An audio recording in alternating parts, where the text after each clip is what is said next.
So I think we're live again. Live again. So you guys will know I did a live stream earlier tonight. We talked about different things. I streamed for about an hour or so. Went away, got some dinner and things like that. So it's time for round two. Round two.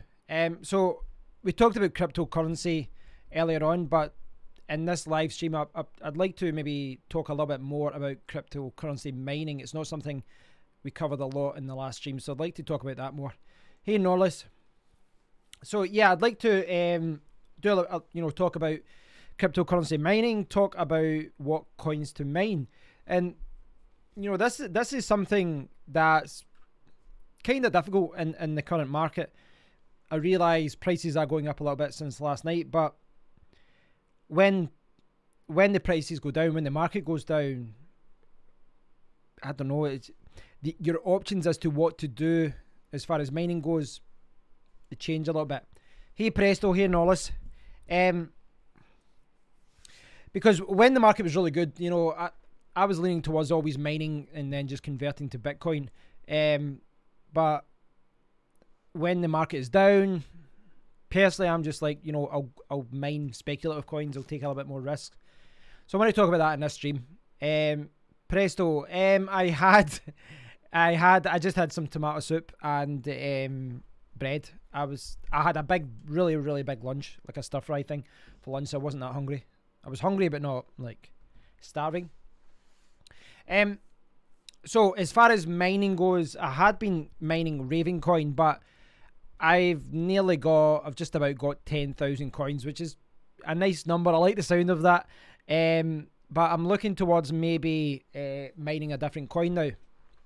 Now, as far as what coin I'm going to mine, well, there's a lot of coins out there, and what to mine is a good starting point. I know you've got Coin Wars as well. What to mine is a good starting point. But there are a lot of coins out there that aren't listed here, so that's something to bear in mind. But one thing I did notice was I kind of dropped by the Bitcoin private Discord group, and apparently it's a little bit better than it was before. So if I put in my numbers, so when I had my graphics cards tweaked a certain way last time, and when I was mining Equihash, if it ever loads up, what to mine has been doing that a lot today actually. It's been going down. Right, I can't show you what I was going to show you because the page isn't loading. Okay, so I can't show you what I was going to show you, unfortunately. Yeah, I dropped by Bitcoin private Discord group. Someone's saying it's a little bit more profitable now, and when I put in the figures earlier today, I should be able to mine around 1 Bitcoin private per day. Norley's saying the difference obviously dropped. The difficulty is obviously dropped in Bitcoin private then. Yeah, it has. Yeah, the network hash and all that has been down as well. So that's what I was going to show you in the calculator, but the page isn't loading. So before when Bitcoin private first got launched, I went to the wrong thing there. When Bitcoin private first got launched, what was I mining? I honestly think it was as bad as like 0.3 per day or 0.25 per day. It was really, really bad. And in hindsight, it was quite silly for me to mine that for 4 or 5 days. It really was, considering what we know now about the price. But right now, if I can mine 1 Bitcoin private, that's actually not bad. One Bitcoin private per day, that's actually pretty decent. Especially because I believe the coin will go back up. I'm from Scotland, Presto. So, right, why am I here? I'm here because of this. I wanted to show you the hash rate. So, okay, so the network hash rate is down at 11. Now, I'm sure when it was first launched, I'm sure it was, I'm going to say 45, 40, around that. It was a little bit higher anyway. It was certainly a lot higher. this pool hash rate was actually lower at the time. I'm sure it was only 1 or so when I was mining it. So they've actually got, what have they got? Just over a quarter, sorry, of the network. So I don't know. I might mine that tonight. I will say that I'm going to switch from Ravencoin because it's not the most profitable right now. But I think I will maybe I'll have a look out for other coins. That's what I'd like to do in this live stream. Talk about other coins. Look at what other coins are profitable. But if I can't find anything, I'll just revert back to Bitcoin Private. I'll maybe mine that for another few days, for a week or something. I think it's good to kind of review these things after every few days. Marker Garage, what Bitcoin private pool did you use? I used the official pool initially on the very first day. There was a lot of problems with that the first few days. Then I switched to mining speed. If I can find this. I quite like mining speed actually. As far as, you know, it's kind of always been quite reliable. Okay, this website is going a little bit funny as well. Is it me or is it the... Alright, I'm going to let that load up. So I used mining speed. No, sorry, I used the official pool. Then I switched to mining speed when the official pool went down. I tried Supernova. For whatever reason, it wasn't working. In hindsight, I don't know if I've maybe maybe I forgot the Stratum thing. Maybe. But I want to kind of avoid things like Minipool Hub and Supernova that make you sign up for an account. I want something that just pays automatically. I think Supernova does pay automatically, but I'd rather distribute the hash rate as well. And I know Supernova had basically too much of the network. They had over 50% at one point, didn't they? So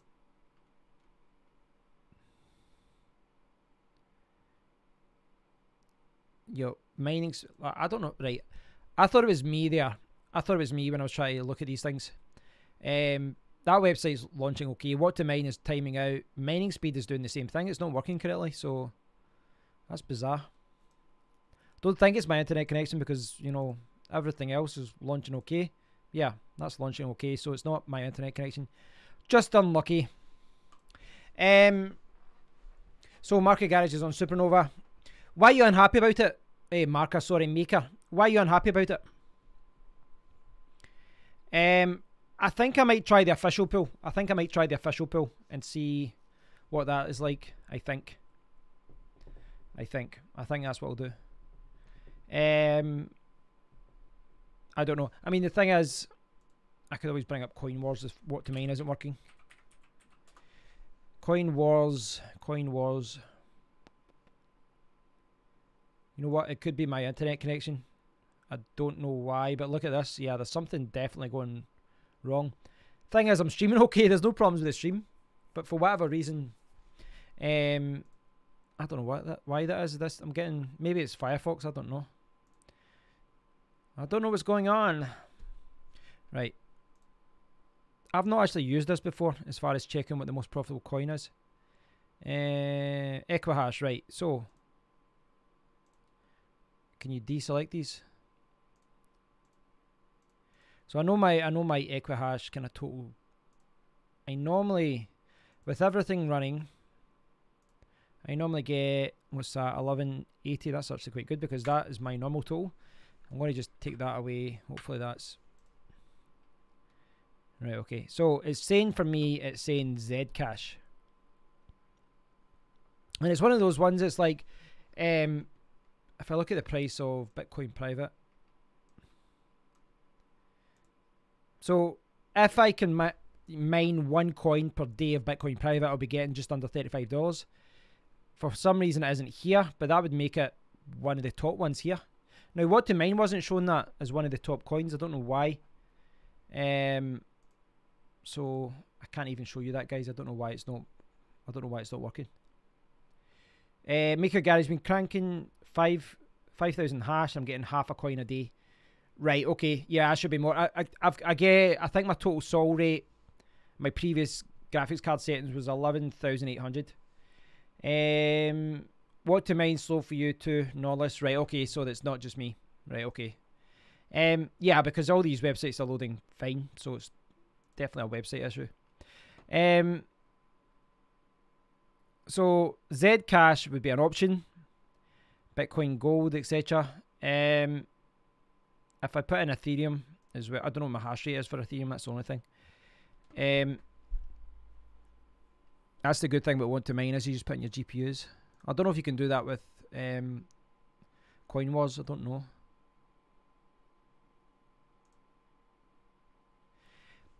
But with Bitcoin Private, if it's just one coin, say mining one Bitcoin Private means that I get a coin that's like $2 less than Zcash. See if it saves me having to mine Zcash, send it to an exchange it, and then send it back. I'm happy to just mine Bitcoin Private. It saves me messing around, saves me kind of dicking about with all the different settings and exchanging it and all that. It's just going direct to my wallet, no hassle.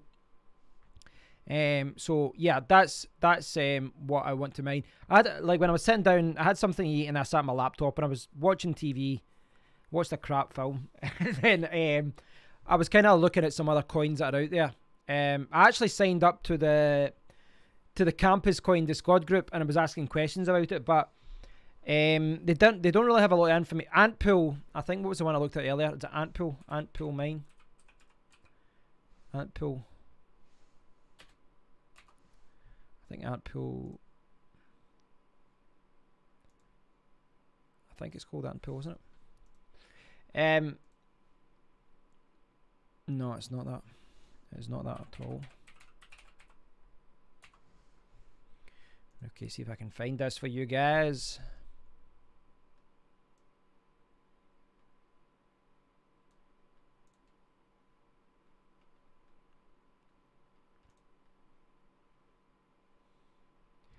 Knowledge saying if Bitcoin Private is even close to the others for profitability, it's probably worth a go.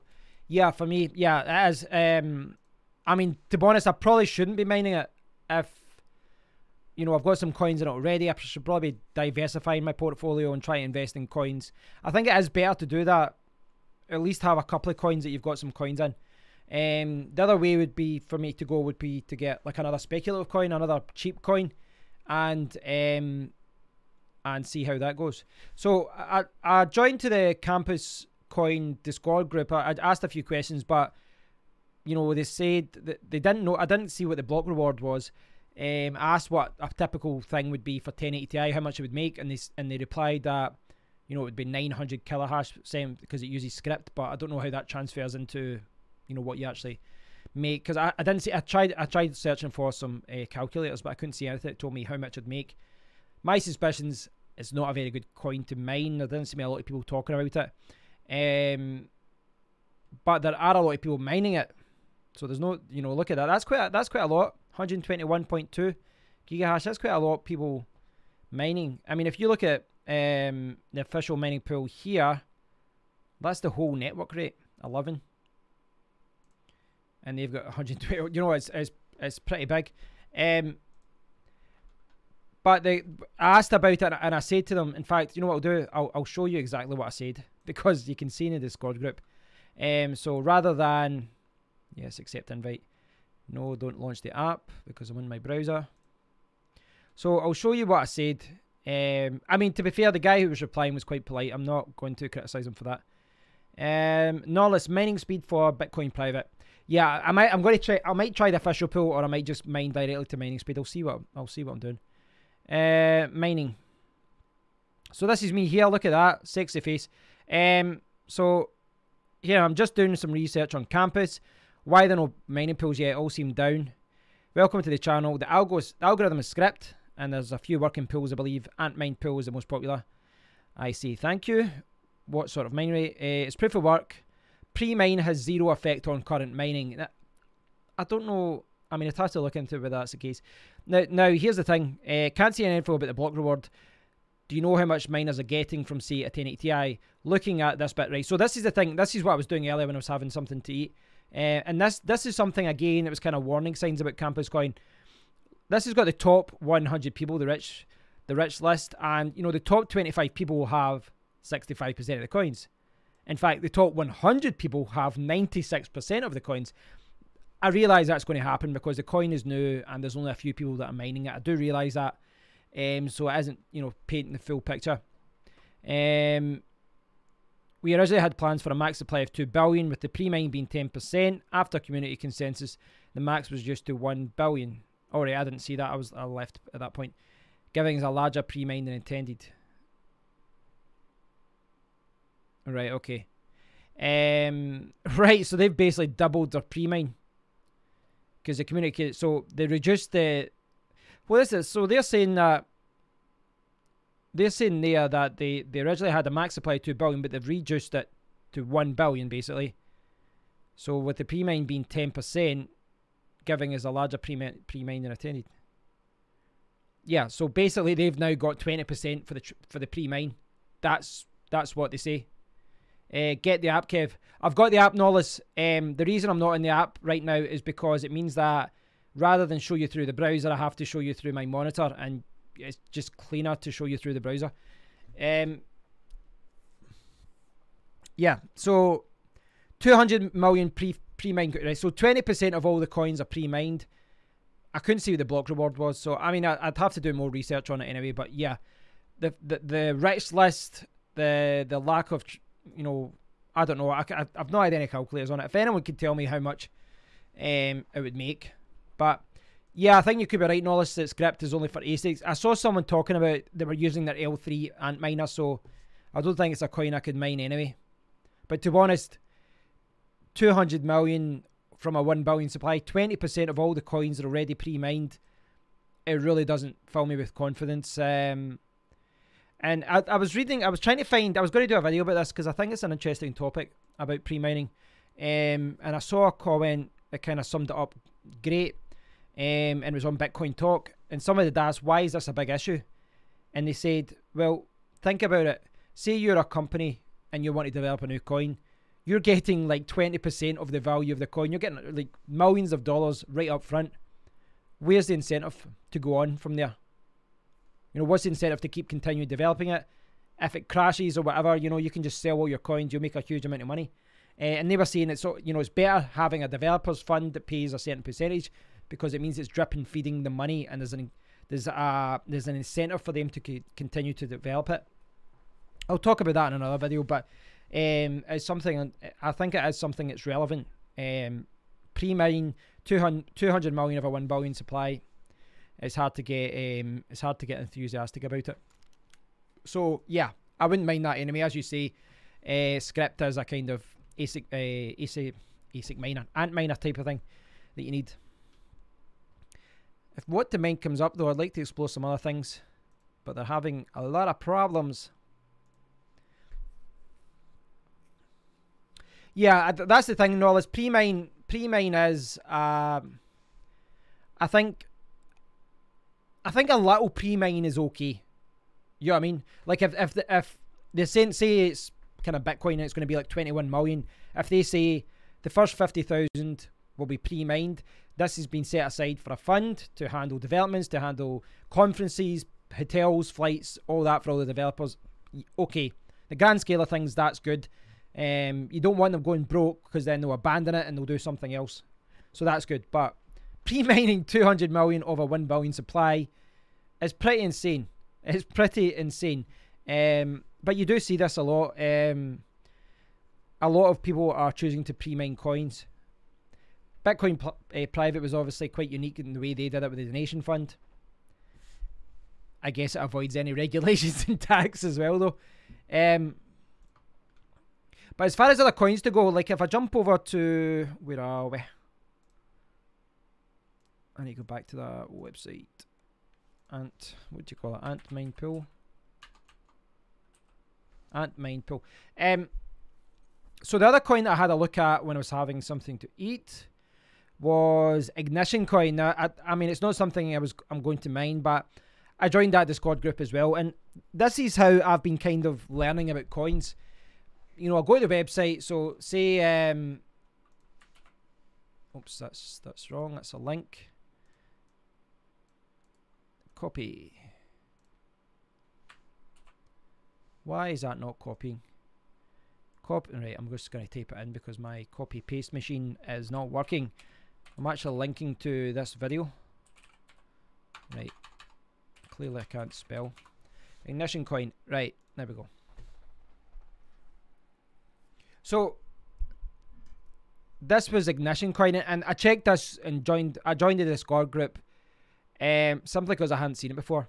Now this was, I need to read more about this, but I kind of had a look at this earlier on for like 5 minutes or so. But this is what I do. You know, this is, you know, when I come across a coin I haven't read about before, I check the website, I have a very, very quick look at the roadmap and try and get a very basic understanding of what it does. And then I join the Discord group, see if it's busy, see what people are talking about, and just kind of hang out there and just kind of have a nosy, see what people are talking about, see if they're having any good discussions. And, you know, when I've read more about it, if it's not for me, I just leave the Discord group and I breathe, you know, go away into the wind and look at something else. Norlis, I looked at the wallet for commercing, but I needed 163 gigabytes of space for the whole blockchain. That is the reason why I never mined Bitcoin at the very start. When I was traveling South America, I had a crappy laptop, and I swear to God, I was downloading the blockchain for, it seemed like forever. I was doing it in the background when I was working, and the wallet and all the other stuff was downloading the blockchain, and I just couldn't do it. Internet connection was slow, but also the laptop I had was pretty slow. Hi John, welcome to the stream. So this Ignition coin, I just kind of had a nosy at this earlier. It was quite interesting here. They've only got 5 million coins will be generated, and it's actually over the next 50 years. This isn't like soon. Inflation slows every 1 million coins. Only 1 million coins will be generated in the first year. The remaining 5 million over the next 50 years. And it's got a mixture of proof of work and proof of stake and master nodes. So you can, if you you set up a master node, you can get money that way as well. So there it's here. 50% of the network rewards go to miners, again using script. 25% go to people that are holding up the master nodes. 25% are going to stake people that stake their money. So it's, I mean, it's interesting. I haven't looked at the pros and cons of coins that do this kind of setup. I don't know how this works. I don't know how this evens out, if it's better. I realise that every system isn't perfect. So, you know, when we talk about miners with, you know, network and all that kind of thing, over 50%, people can take it down. But I don't know if like master nodes and miners and staking, having some kind of hybrid situation is the best way to do it. But that's what they've done anyway. And I joined them in the Discord group as well. So I really don't know much about it, but you can buy this coin just now. I think it's $3 or so. I think. In fact, I like how they've got a link on their website directly to CoinMarketCap. Kudos. That saves me googling it. So that, by the way, is just the CoinMarketCap. So it went up, and then it's kind of went down recently, but that was as high as 40. Wow, that was about $43 at one point. Now it's like $3. I really don't know anything about this coin though. I just kind of came across it today when I was looking at Antmine Pool, because there's a lot of coins there that I've really not heard of. This is clearly a altcoin paradise, or shitcoin paradise, whatever you want to call it. Yeah, John, it's a really low number, isn't it? Yeah, I don't think it's profitable. I don't think it's profitable for me for my setup. Hi, Kerno Jim. I don't know how I'm supposed to pronounce that. So yeah, I've been looking at what to mine. Not the website what to mine, because that isn't loading. But I have been looking at what I should be mining soon. And I said this to Norlis. Me and Norlis had a discussion about this where, you know, I want to. Yes, I can mine coins like Bitcoin Private, like Zcash, like any kind of Equihash coins that are NVIDIA friendly. But I'd love to mine some coins that are... This is loading slowly as well. I'd love to mine some coins that are kind of ground level. Kind of like what I had with Raven. Now, you can't see this here, but that's actually behind my webcam. That's SnowGem behind there, but I mined that a little bit. The return didn't seem that good. Possibly buy and hold. What does a coin do? I don't know, to be honest. I honestly don't know. I literally just read it for like 5 minutes, kind of get an understanding of how it all worked, and I joined the Discord group. So what I'm going to do is over the next few days, I'll just kind of hang out and see what people are saying. that's what I've been doing when I find a new coin, just trying to soak in what it's all about. And it is a good indication of how popular a coin is, you know, how popular the community surrounding it is. I think for your setup, Norlis, and for my setup, actually what I should be doing with my 1060s is mining Ethereum, or some sort of Ethereum-based coin, Ethereum Classic, Ethereum, Music Coin, that type of thing. Music Coin's actually grown in popularity a little bit, hasn't it? I've seen a lot of people talking about it simply because it's one of the most popular. Let's see. I don't know much about this either, but look at $1.50. But a lot of people are mining it because it's an Ethereum coin, and you get a crap load of coins. Like whenever you mine it, you're getting thousands per day if you mine it. But I've seen that at the top of the list now. Play free. Musicians get paid without intermediaries. Play free streaming for listeners.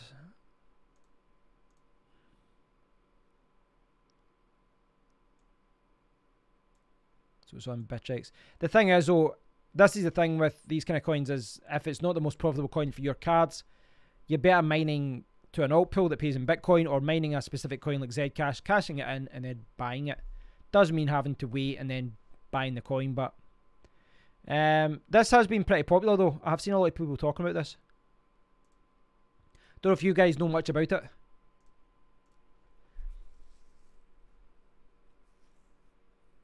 Um, 1050 Ti, 1060 best on Ethereum Hash or Equihash. Well, here's the thing. I think the 1050 Ti's and the 1063 gigabyte might be okay, but I know the 1066 gigabytes that I've got are pretty good on Ethereum. But it's all relatively speaking. So, for example, with Equihash, my 1080 Ti's can get like 720, 730, kind of 740 sols, sometimes higher depending on how I've got the power settings. My 1060s get about 300, 320 sols. So less than 3/7, say 3/7. What's that? 40% or so, 42%. Not done that kind of calculation in a long time. So 3 divided by 7, what are you talking there? 42%. Yeah, I was right on the button. Right, so 42%, but like with Ethereum, I'm getting like 18, 19 kind of thing with my cards. Some other people that have got the older 1060s were getting 25 because it was the better memory. But I say I'm getting 18, 19 with my 1060s. I only get like 29, 30 with my 1080 Ti. So, whereas with my other, so with Equihash, my 1080 Ti's are doing better than double. But with Equihash, it's like only 50% higher. So, put it simply, for the type of card the 1080 Ti is, you're better mining Equihash because you're going to get a better return. But for 1060s, I can't show you that, but if I put in my overall setup, it'll normally default to, oh, I'll be back in the game. Right, let's see. Right, so I'll show you what I'm talking about. So, 1080 Ti, I'll take electricity out of the equation. I knew that was going to happen. Teasing me. Right, so basically what's going to happen when I do that is 1080 Ti's are going to say, pick an Equihash coin. 1060s are actually got all the Ethereum coins way above the Equihash coins. Like, way above. It's like, Equihash coins are way low down. But if I put them all collectively, it normally kind of averages out at Equihash, but not always. Yeah, 1080 Ti just isn't set up for Ethereum. It really isn't. Cash them in and get an ASICs. I did a video about ASIC miners the other day. You know, I would buy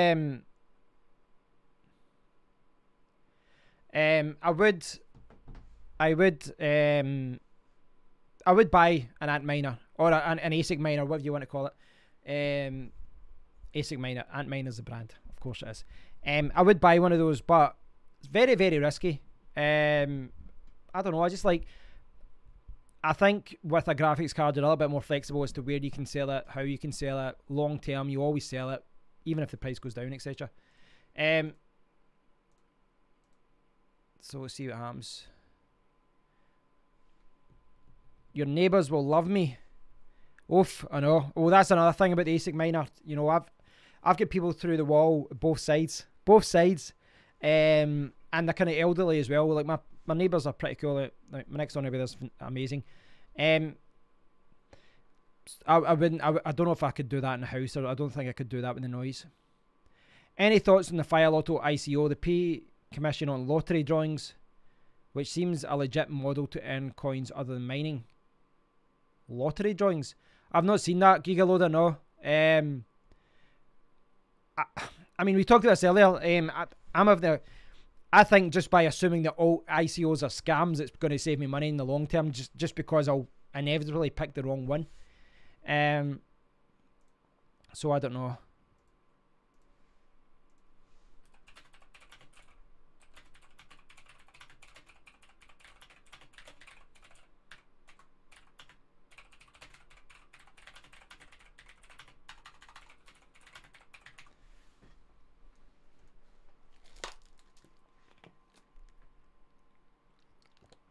No, Jim, did you see what I posted? No, I didn't see that. What did you post? What did you post?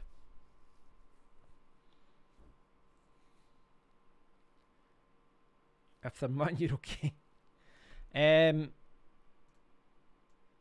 Yeah, we were talking, Gigaloader, we were talking about ICOs earlier, as far as we're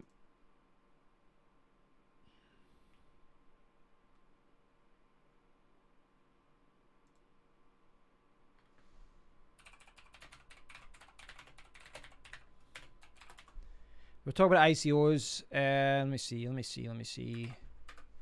Fire Lotto. Right, so what Gigaloader was talking about, if I can get it. There we go. Right, so international blockchain lottery based on Ethereum. Guaranteed prize pool.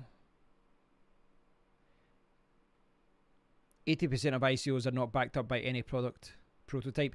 That's the thing. See when I was talking about pre-mining, the article that I found on pre-mining on Bitcoin Talk, where people were talking about it, and they actually said that that's one of the problems with ICOs, and the problem with pre-mining and all that kind of thing. See, with an ICO, you are giving them a huge amount, like it could be millions of dollars, and this is before they've done anything. Like, they've not even designed the wallet. They've not got anything working. They've got nothing other than a website, and they can make millions of dollars. And this is why we're seeing an avalanche of ICOs. And I'm sure there's legit ones out there, there clearly are, but there's so many dodgy ones out there that people are just losing money through this. You can see the hash rate go up. Bitmain have definitely been running them for ages before dumping them onto the market. I saw someone talking about that.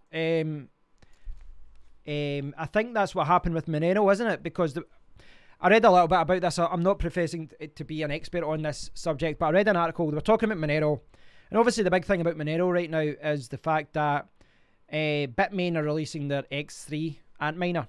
And the X3 thing, if I can get it, the X3 Antminer thing, it can do the Kryptonite. It can do Kryptonite. Selling at $12,000, but I think if you've bought from them before, you can get it for $3,000. But they're saying they're going to fork it, or they're going to change the algorithm or do something to stop it. But the thing is, a lot of people said that they've been looking at the hash rates, and it was like a couple of months ago, they noticed the hash rates were going really high, and they didn't know if it was a virus or something, bug or something in the system. They didn't know what was going on.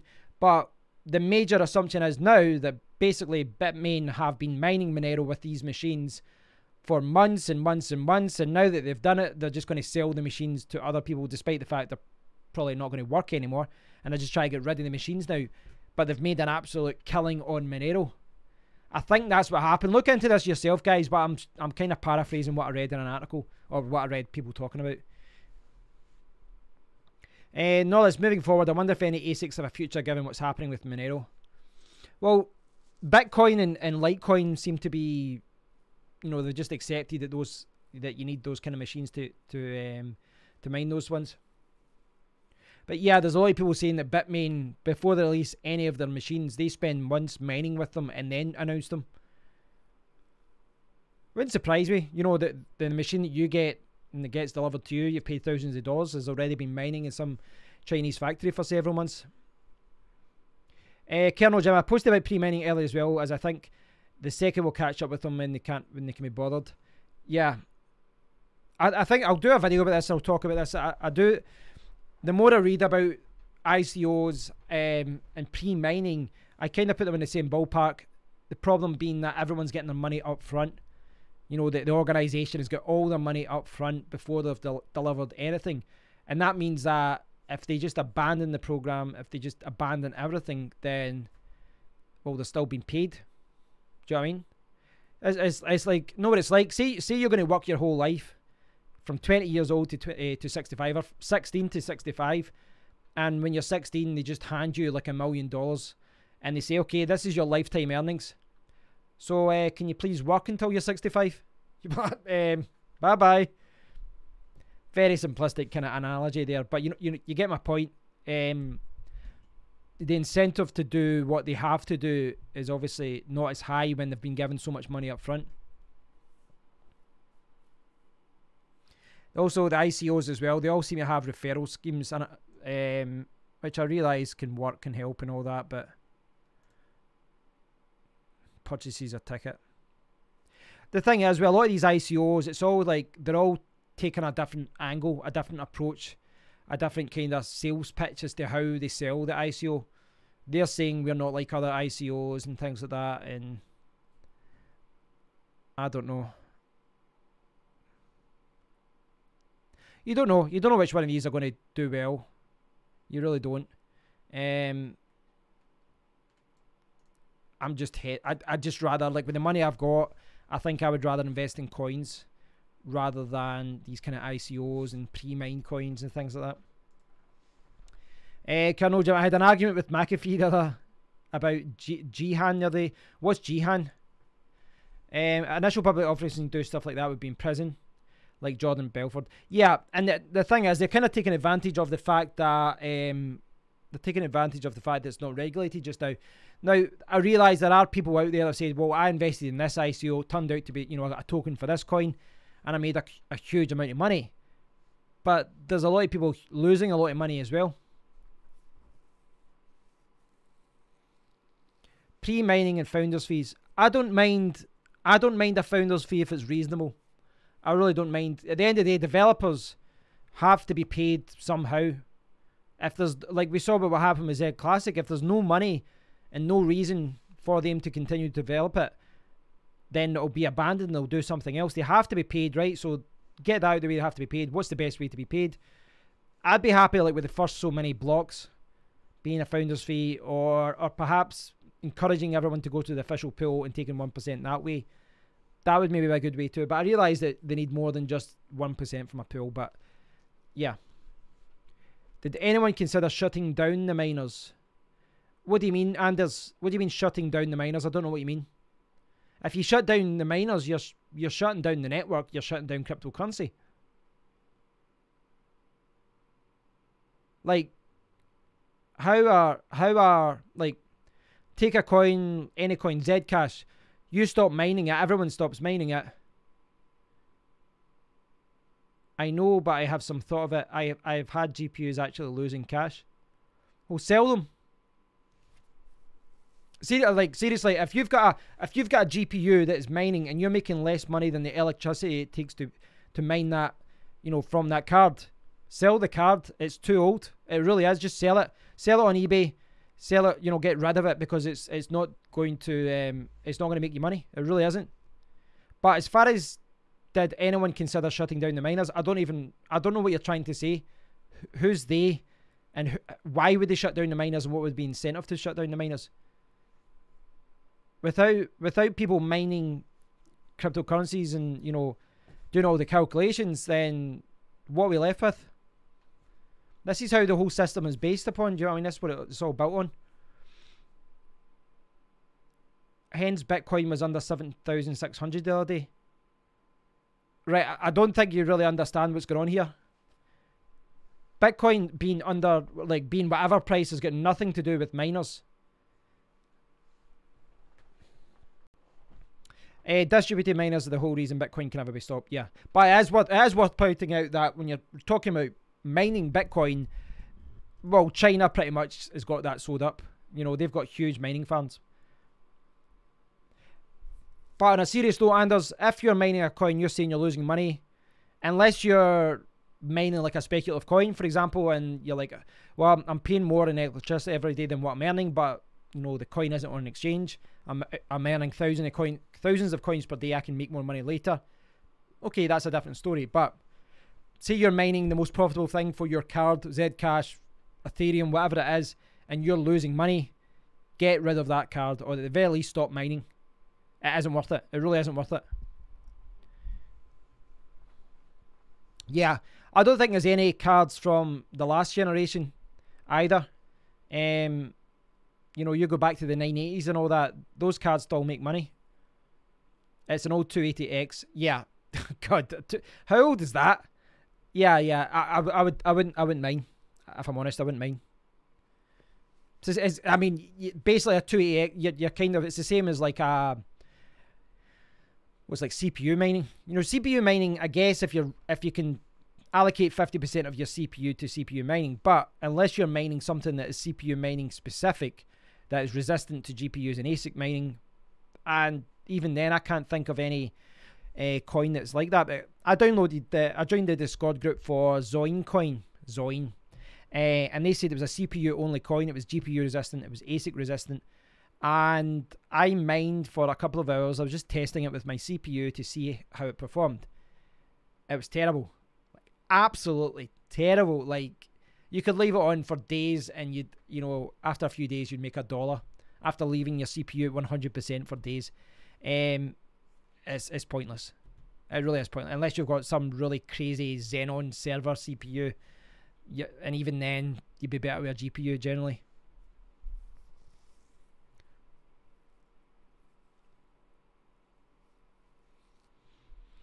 The good old Warren Buffett approach should work when looking at ICOs and investing. Yeah, like pick the safe bets. The Warren Buffett's actually come out with quite a lot, you know, some negative stuff about cryptocurrency, hasn't he? 1.25 kilo hash per CPU. Depends on the coin you're talking about, right enough, the hash rate. Long term, in a regulated ISO environment, these coins should do fine. What, like Fire Lotto?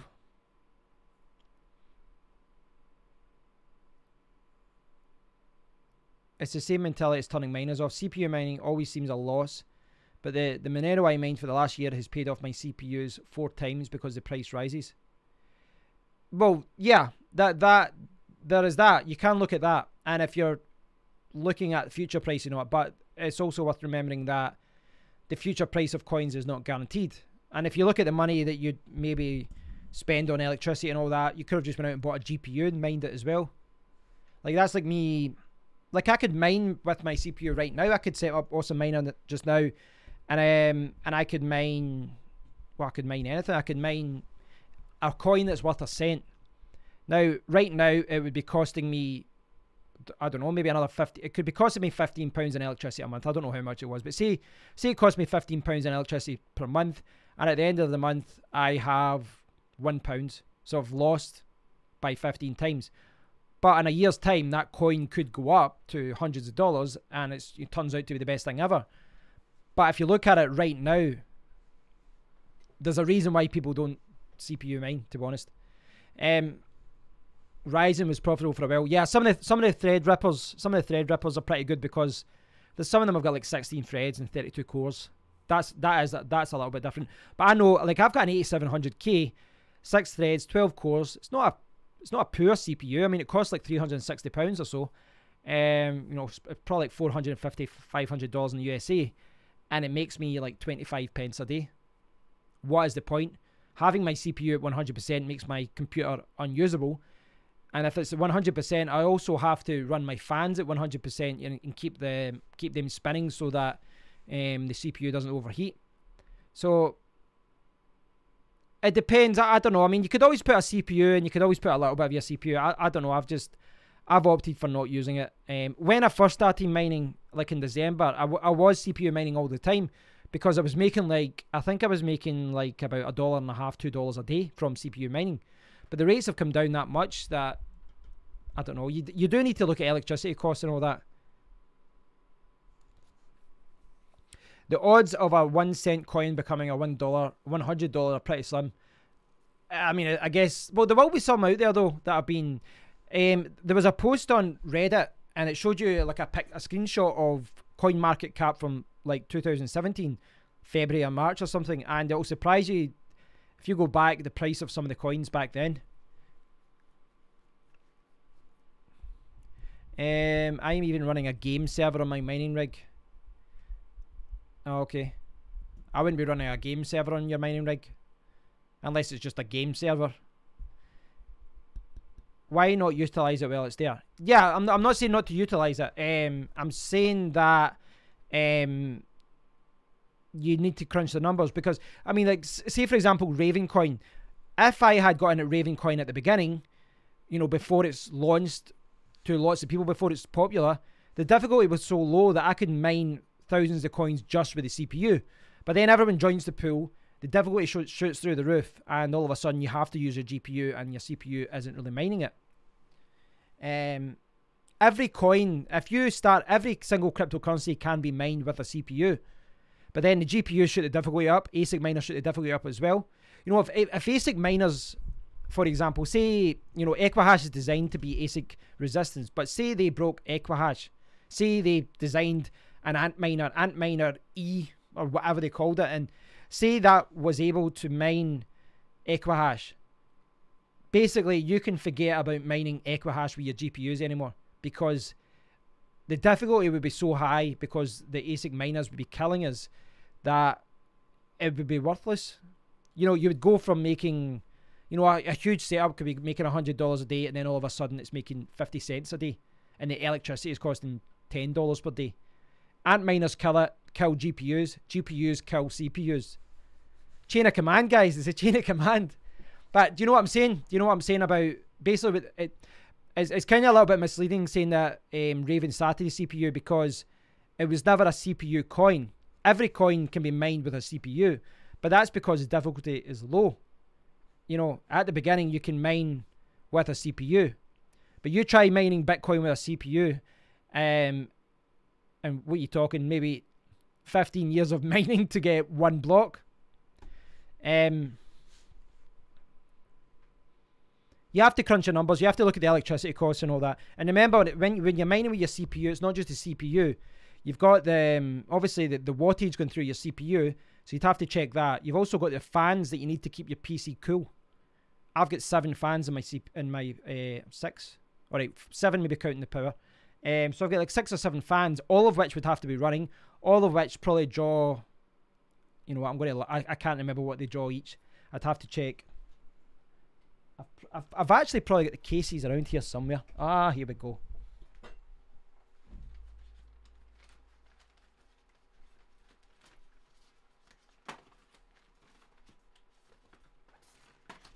I'm going to check the specs here. I'm just curious as to this myself.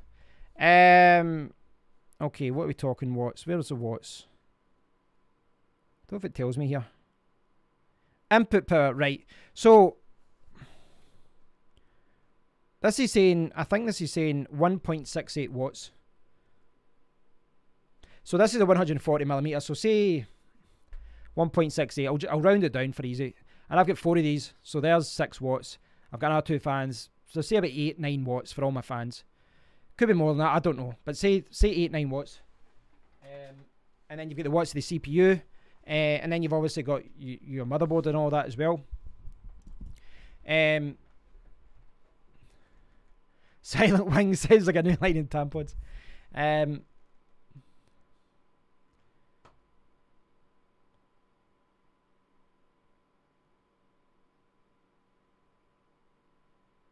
You use what you have. Yes, I know you use what you have, Anders, but what I'm trying to get at is sometimes you will lose money by, like you're saying you're losing money with your 280X.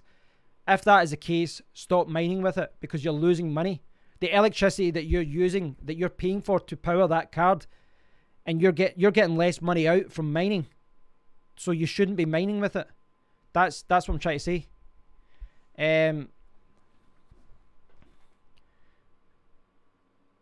We use rigs to help heat our houses over here. Free heat, sort of.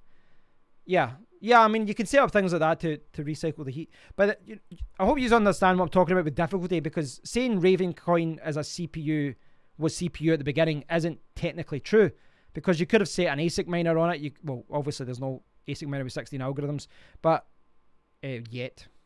But there's if, for example, say you're saying Ravencoin, see the very first day, someone could have mined Ravencoin with a CPU and got a huge amount of coins because the difficulty is so low. But if someone joined at the exact same time with 100 1080 Ti's, you would have made nothing from your CPU, because the difficulty shoots up. So before you know it, the problem becomes more difficult to solve to actually get a block to get rewarded.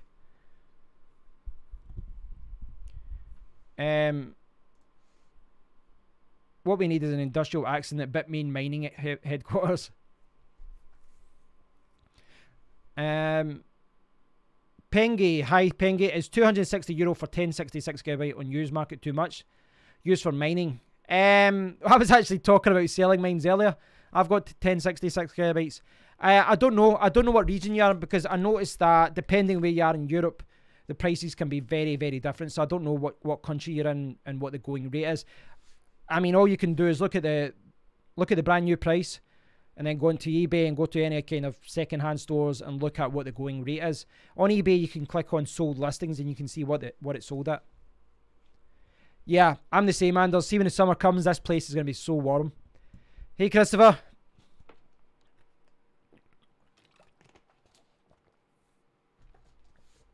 Yeah, the difficulty hasn't gone up yet on Raven.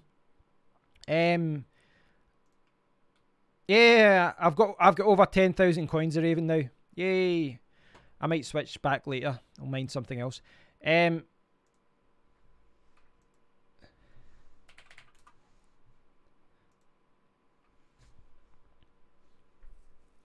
Norway, okay.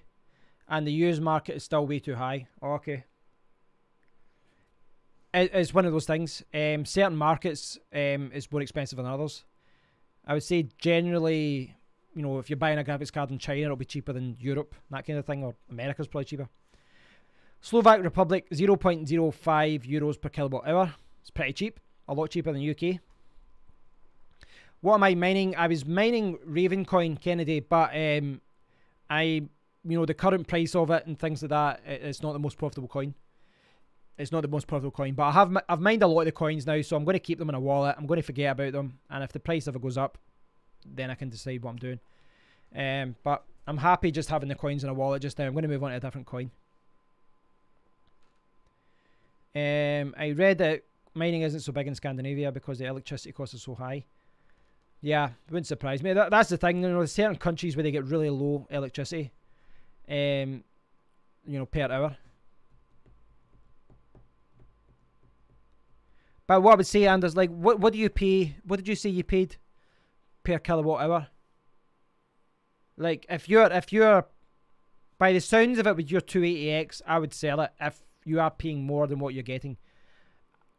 Dominic is in Austria. He's paying 3.2 cents in the middle of Vienna. Wow, that's cheap. Man, we get so ripped off in the UK. I actually see the letters that you get every single year, like 2-3 times a year. You get a letter from your energy company UK saying, because the prices of gas and electricity has went up, we've unfortunately had to raise our prices. And then if you ever actually look at the market, the price goes down as well, but you never get a letter saying we've dropped the prices. I was in Vienna the other year, actually. Beautiful city. Absolutely beautiful city. Loved it. Yeah, I mean, GPUs are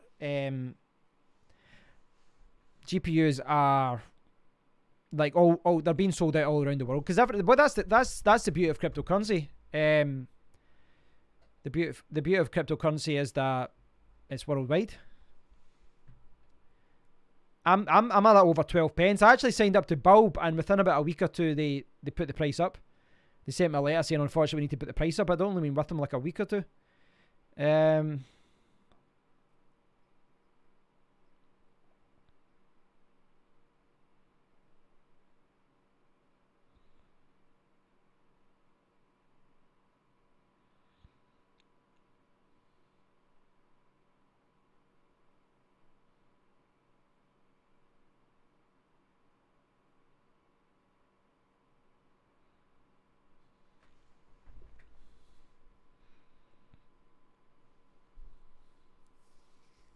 Yeah, you're right, Nolis. It isn't a level playing field as far as electricity goes. But you could, I guess you could look at the argument as well in these other countries.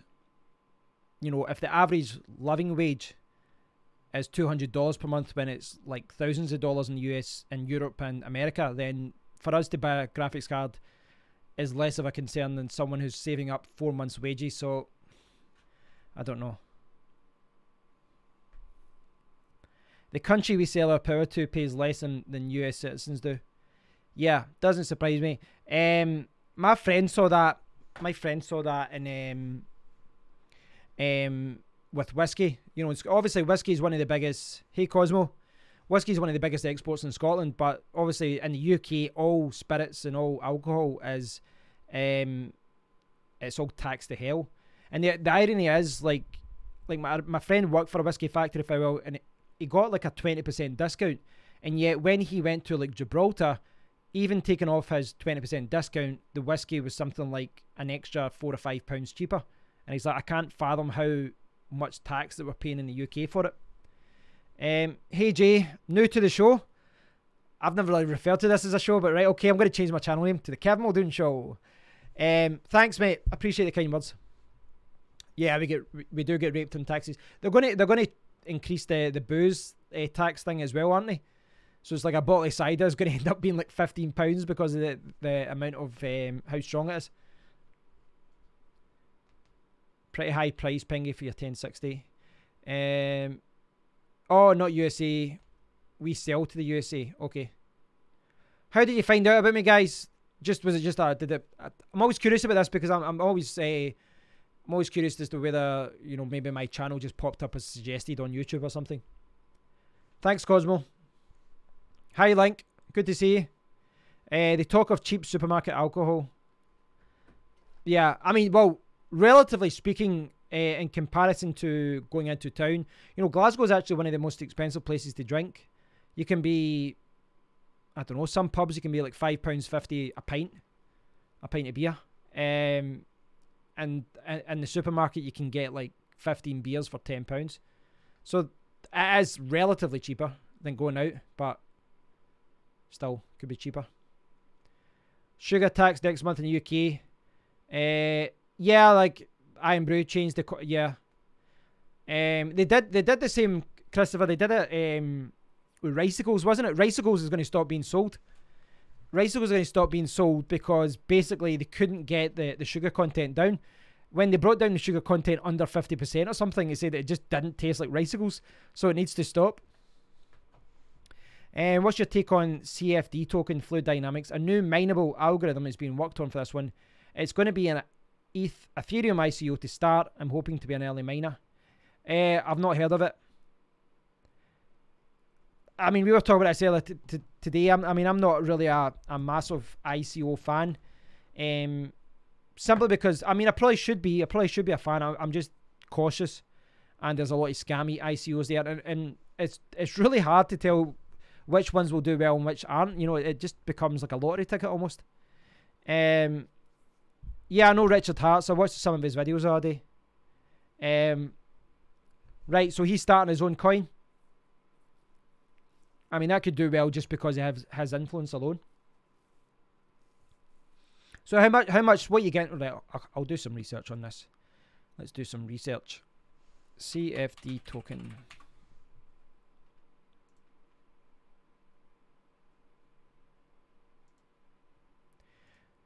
So this is here, blockchain enhanced distributed. The thing is, I mean, without even reading any more yet,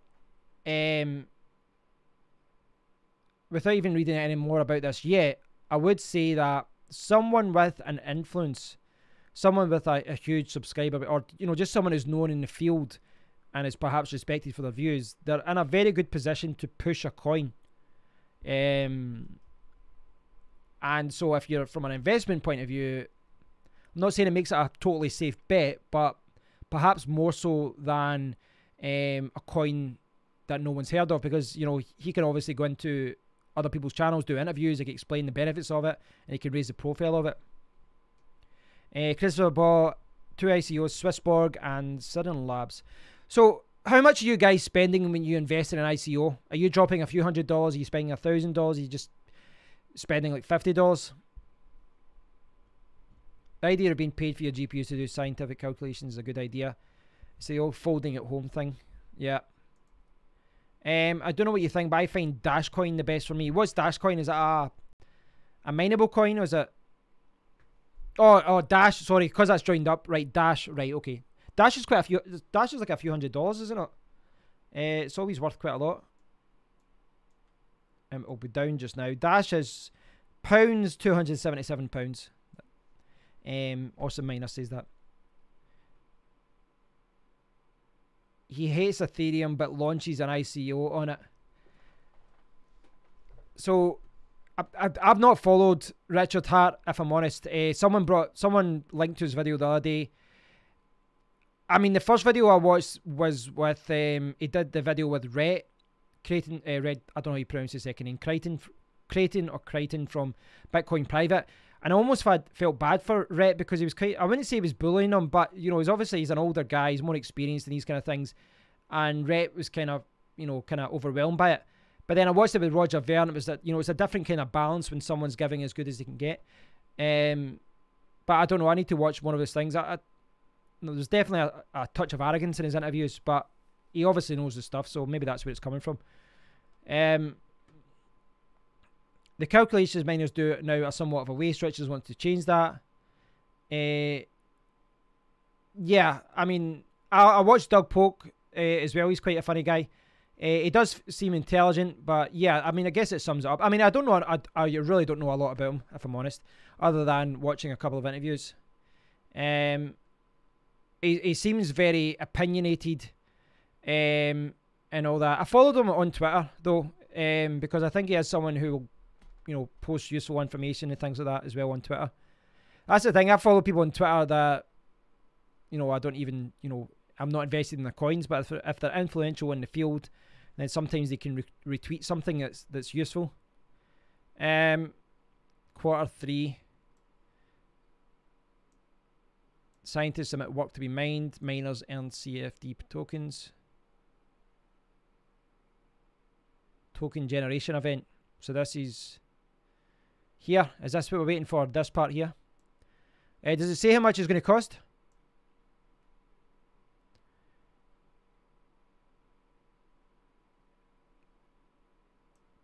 I mean, that's the thing, you know. You might see more of these guys doing this, more people with influence in the industry to just start their own coin or become ambassadors for certain companies. I guess that makes sense. I use it, but still Powerball is expensive as hell, so very little profit. I started using solar pads. What are you talking about, Cosmo? Sorry.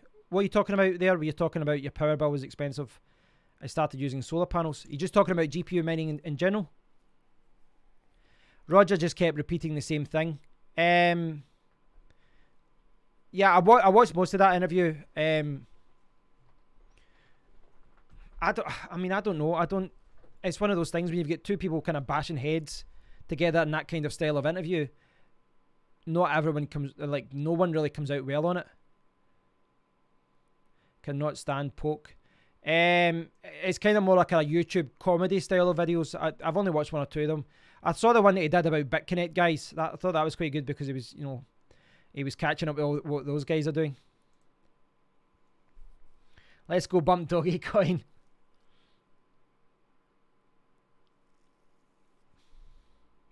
Doggy Coin to $100.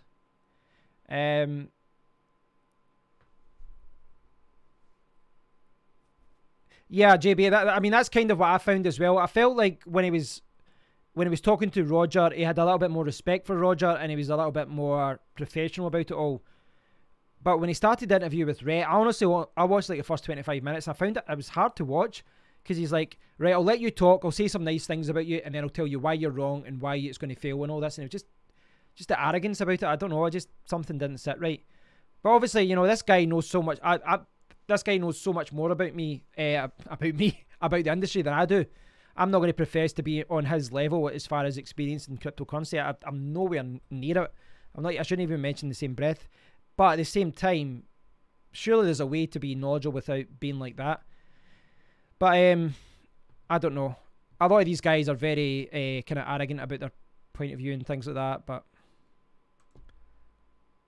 I don't hate the guy that though. You know, I just don't think those his style of interviews aren't. I don't think his style of interviewing is that good in that regard. It's the kind of thing you would see on you know, like Fox News, where they interview people and they don't even let the people, you know, they ask someone a question and then don't let them speak. And then when the person does speak, they just paraphrase it and say, well, you're saying this. And they're like, no, I didn't say that.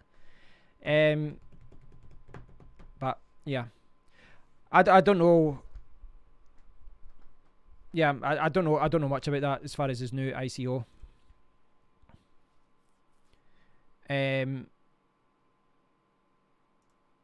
It'll be interesting though. He's obviously got good contacts in the industry, so if he can use those contacts well, then it could be doing something pretty good. I could always check out the white paper and see what it's like. Might be a good thing to early miner. Yeah, that's a very good point. What am I using for mining? I am using Awesome Miner.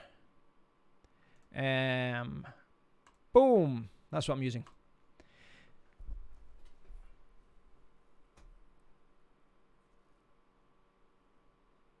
A few dollars and everything, keep stacking if the developer's active and stay active. Right. Please do bump Doggy. I have some. I would love to offload it once it's come back to the black for me.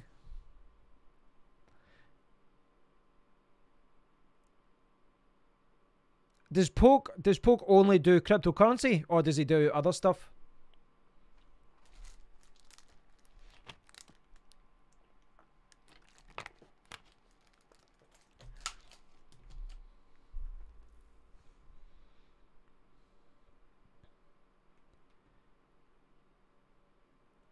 At the moment, it's only profitable to mine Zencash on NVIDIA. I was actually showing Zcash was more profitable. Yeah, Zcash is consistently been showing to make more. Z Classic is probably making more than Zencash right now as well. But Bitcoin Private is actually back in the game as well, as far as mining goes. So check that out as well. I don't know if What to Mine is back up. Is it? Nothing compared to Iceland miners. They use geothermal. Yeah, they've got a good setup. Yeah, I mean, Fox News. To be honest, nearly all of the major news corporations are just propaganda machines for corporations or whatever. Call me a conspiracy theorist, but I mean, you've seen this time and time again. One person said his power bill would cost just €1 million per month. Gigaload, I own a bunch of low garbage coins just in case. How about you guys? Well, I've just mined 10,000 Raven coin, and my hope is I'll keep it. If Raven coin ever does well, you know, I'm happy. If it ever forks, I'm happy. 10,000 is a nice number. I might try and get a couple of other cheap coins and try and get it to 10,000. Poke does poker too. Ah, okay. You're making me thirsty. I do get thirsty in here because I'm talking a lot, because the lights are on, and because I've got gastritis now and I take these pills, and one of the side effects is I get dehydrated a lot. That's why I misspeak a lot in my videos now because of it, because I'm so dehydrated. So I need to keep drinking.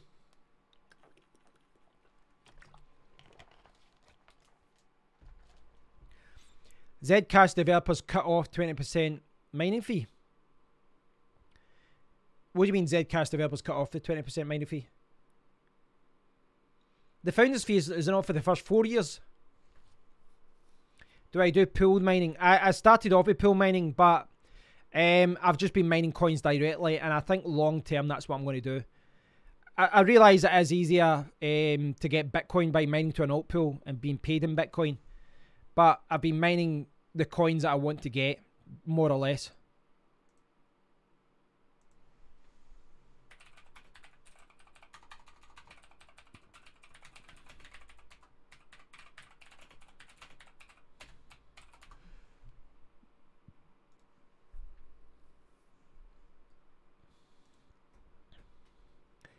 I think Zencash, Zcash, and Bitcoin. As far as what the most profitable coin is, I've got, like, here's an example. I've got like Equihash kind of listed here. Right now we've got Zcash, Z Classic, Bitcoin Gold, Zencash, Komodo. And basically when you say this will list the most profitable coin, but it switches. You know, whenever you do update now, it might change the order, it maybe change the difficulty and all that. And during the day, Zcash might be high, and then it's Z Classic for an hour or two, and then it's Bitcoin Gold for an hour or two, then Hush, then back to Zcash, then back to Z Classic, then Zen. It switches between them as to which is the most profitable.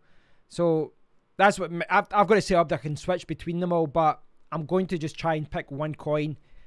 I'll maybe mine Bitcoin private for a few days, but I'm ideally going to look for another coin that I can mine that's kind of, you know, not an exchange, or it's an up-and-coming coin. It's trying to get that kind of mix between coins that do well and speculative coins, but if I'm trying to think long-term, trying to get in early with a coin can be very profitable. Mining Pool Hub developer fee, you feel when you get your payouts. Yeah. Kernel Jim, I'm tempted to mine Verge. Same profitability or near enough as Litecoin, but it's pretty risky. So what is Verge? What algorithm is that? Do you need an Antminer for that, or can you do it using a GPU? Mining alts being paid in BTC is nice and simple, but the gap between the alts and the BTC is widening, and therefore over time it gets less profitable. Yeah, pretty much. I'm going to do a video about this one day. In fact, I'll do a lazy video where I just record on my phone. But I want to talk about that one day, about whether you should mine to a pool and be paid in Bitcoin, or whether you should just mine the coin that, you know, a specific coin. My thinking is I'm trying to mine coins that I think will go up in price long term, rather than continually convert them and exchange them. But I don't know. I'm still viewing at least the next 6 months as just building up my portfolio and things like that. You get the most Satoshis out of mining Zen. Is that true? I don't think it is, because, like, is it? No. No, that can't be right. No, well, I can't say otherwise. I mean, it does go up and down during the day, but basically the way I've got Awesome Miner set up, I was talking in pounds there, but it does tell you the exchange rate and all that as well. So if I show you there, it's saying that per day I would get, so there's 0.02855, then I've got 0.0007. That's a bit weird the way that's not right, the way that's listed. That's weird how that's, I don't know what's going on there. I'll check. I checked what to mine. It had Zcash at the top for me, but I can't show you because the website isn't loading. Okay. Isn't Raven still the most profitable? No, I don't think it is, because the price has dropped. But the difficulty is still, I've not really paid attention, to be honest, as far as difficulty goes, but I'd have to look at how much I'm making per day. I don't know what I'm getting paid per day. I'd have to total. Alright, last 24 hours I've made 1,353. Was I mining something else? No, I wasn't. So yeah, it's down. The difficulty is a little bit higher. Yeah, so I'm making less. It's not profitable anymore. Well, not that it's not profitable, it's not as profitable as it was before. So the price going down and the difficulty going up means it's not, like this time last week I was making like 1,700 coins per day. Now it's 1,350. So difficulty has went up. I'm making less coins and the price has dropped since then as well. All of that adds into me using, you know, when I come off this, I'll probably mine another coin. In fact, I could do it just now. In fact, can I? No, I can't, because I need to change the GPU settings. I need to push the memory clock back up for Equihash. I don't want to do that live. It's enough too much messing around. So Knowledge is saying Verge is multi-algorithm. I assume it's not very profitable for Nvidia then.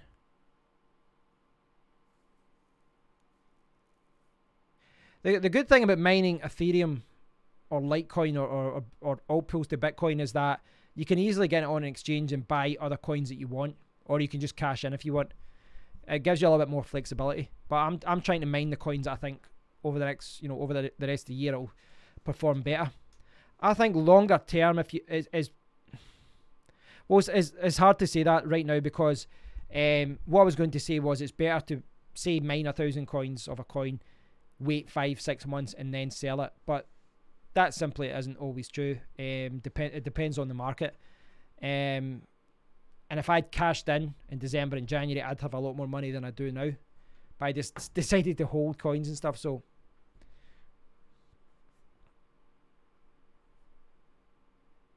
you could also use NiceHash and trade Bitcoins for Bitcoin Private and trade Satoshi. I suspect if I looked at NiceHash rates, I would be as well just mining Bitcoin Private directly. I believe so anyway. When I looked at what to mine, it was like just under 1 per day for me, for my rig. In fact, I'll maybe do that just now. I'll mine Bitcoin Private. I'll go to the official. Oh, I don't want to be doing that. I'll go to the official pool. So let's see what here. So so I need to change the algorithm. You go to Equihash, Bitcoin Private. So you guys can't see what I'm doing here because it's Bitcoin Private official pool. I need to change from DSTM.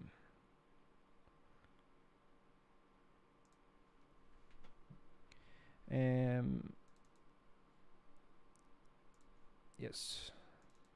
So I need to change the miners over. Change the algorithm. Goodbye Ravencoin. And I mean, the reason I'm doing this is because I think it is worthwhile to I think it is worthwhile to kind of diversify your portfolio. But in saying that, I do have Bitcoin Private already. But the fact is, Ravencoin isn't the most profitable right now. Right, I'm getting an error.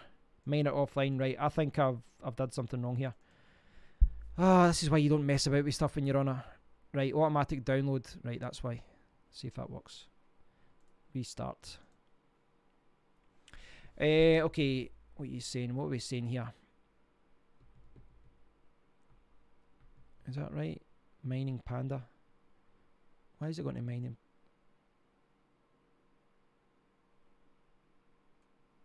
What is going on here?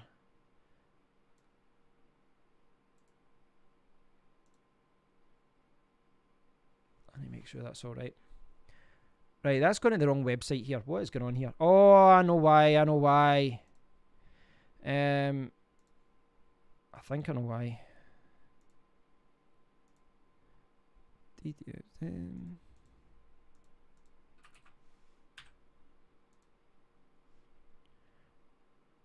Come on.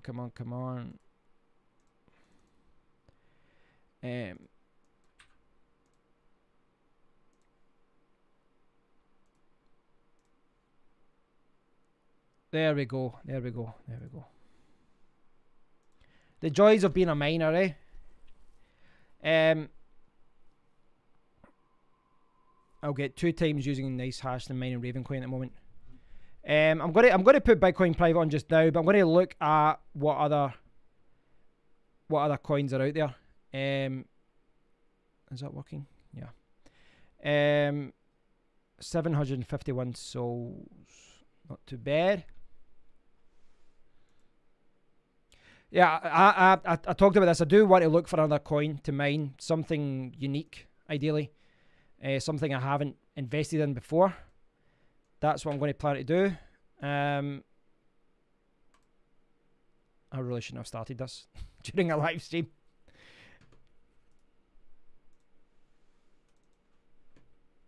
Right, but I've started, so I'll finish. Equihash, change the miner, change to automatic download, change the coin. I think this is the last one. I haven't set up. I could have just, the way I've got it set up, I don't have additional workers set up to revert back easily, but it's not a major problem here. Right. Okay, so these should be changing now. Leave that there just now.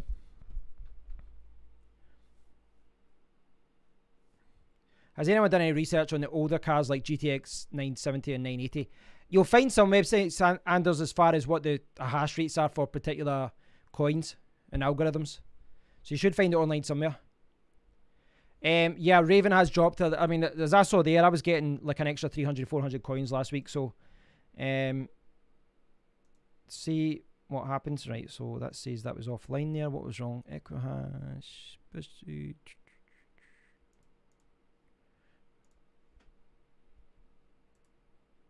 See what it says here. That's still... Why is that not showing? I don't know what's going on there. Let me check that soon. Anyone mining Ethereum? No, Electroneum. Anyone here mined with Hashpool? Best thing I ever did was mine Dash in the early days and forgot about it till 2017. Yeah, Dash is worth quite a lot now. It'll be interesting to see how much quickly. According to what to mine said earlier on, it said I should be able to get just under 1 Bitcoin private per day. When I did that after the fork, I was getting like 0.25, which was silly in that regard. That was silly. Still just 0.5 Bitcoin private per day at 15,000 sols. That's 0 to nothing. Is that the case? So like what to mine said the opposite earlier on when I put my hash rate in. Right, I'm not even getting that. Let me check some things. I'll make that disappear just now. Right, I need to look at what's going on with my rigs. What's going on with my rigs? Why is things not working correctly? Unknown, right? What's happening basically? For some reason, they're not mining the coin that I'm saying.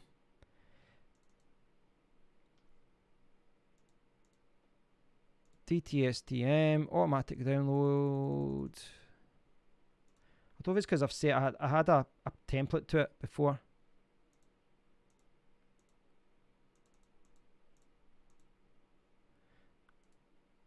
Start.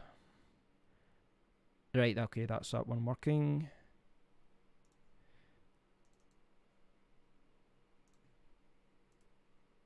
That should be working now. Work.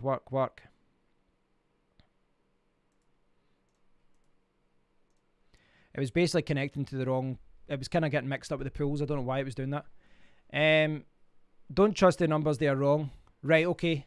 Thanks for letting me know, Dominic. I'll maybe switch away from it later on. I'm just kind of... Because Ravencoin isn't doing that just now. I mean, what I can do even is just switch to Zcash or something. I can switch to my Equihash profit miner. Right, so those hash rates, those can't be right. Oh, they are. Yeah, alright, that's killer hash, right, okay. So I'm normally about 11,000. See if you look up here, I'm normally about 11,800, but it'll be less than that. It'll be like 11,000 because of this 1080 Ti isn't switched on. So it should be about 11,000-ish. But I actually have the core. I've got the core memory and the core clock reduced on my 1060s, so... But maybe that's actually more stable now because of it. Yeah, about 11.3. So yeah, when you add in the other 700s, I'm talking 12,000. 12,000 sols. Took a while to get that set up. It was kind of weird. I noticed that sometimes also miner, if you just kind of quickly restart it, it restarts it in the old settings. You need to stop it and kind of let it kick in again. I'll see how it goes on, Dominic. I'll maybe just leave it for tonight, and then tomorrow, you know, I'll review. I'll see how much I go. But you could be right. I might only get like 0.4 Bitcoin private. If that's the case, I'm losing money. So, I don't know. Maybe I should be switching to the profit miners. Link, I'm getting 10 Electroneum on my phone daily. Link, how much is Electroneum worth? Alicia, hi there. What do you recommend those who have still not mined coins and want to start for the first time? What equipment do you have, Alicia? What equipment do you have?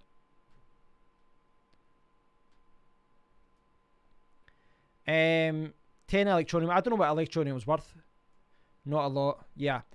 Do you know what? You're probably it's not worth it. I'll tell you right now, it isn't worth it. And I'll show you why, if I can. Right, let me see.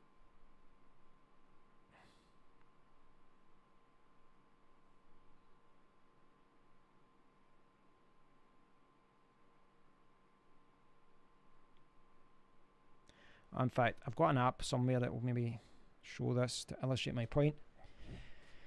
Where is it? Well, maybe I've uninstalled it.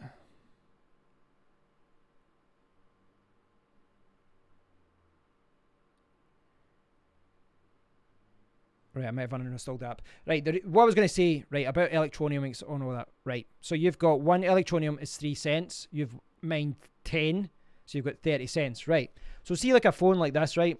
Nearly every flagship phone, there's very few even mid-range phones now that have removable batteries. So when the battery dies, you're left with a phone that you need to send to the manufacturer and they'll charge you an arm and a leg to get the battery. What most people do is sell it or trade it in or whatever. But with something like Electroneum, for you to mine that, it's going to put your CPU under a lot of pressure and it will use the battery up, which means you need to charge it more. So you'll be charging your phone and using electricity. So yes, you'll be using electricity to charge your battery up all the time, but the concern is not even just the electricity. The concern is what you're doing to your battery life.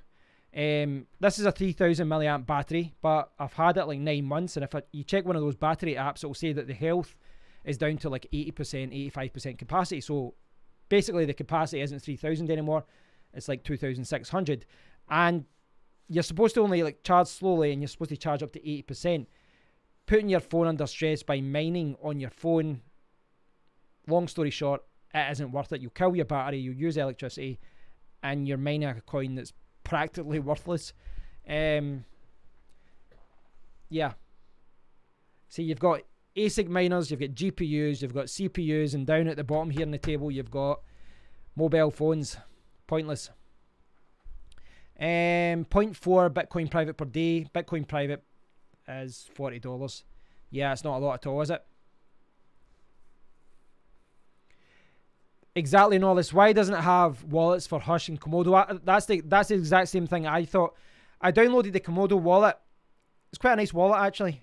But I didn't download one for Hush. I think they've got an online wallet. I didn't see the downloadable one.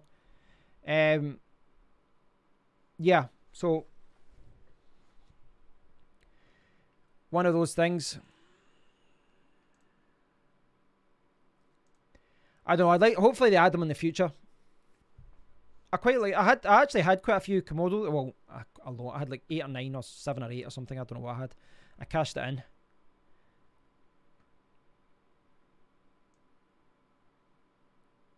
Yeah, phones aren't built for mining. Yeah. New to crypto. All those rigs, all those coins. You must have a node or two. I don't actually. It's not something I've got involved in yet. It's something I'm going to have to look into it in the future.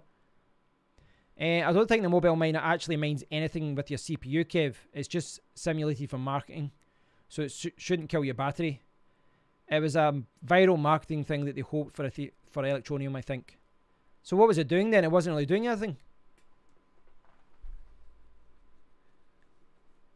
So what was it doing? Was it just a kind of a campaign? It doesn't put any stress on you. So what does it do? What does it do then? I'm sorry, I got the impression that... Am I wrong? Sorry, I was getting the impression that you were actually mining with your phone. You're just opening the app. I actually had the app on, installed it, because I was just like, this is pointless.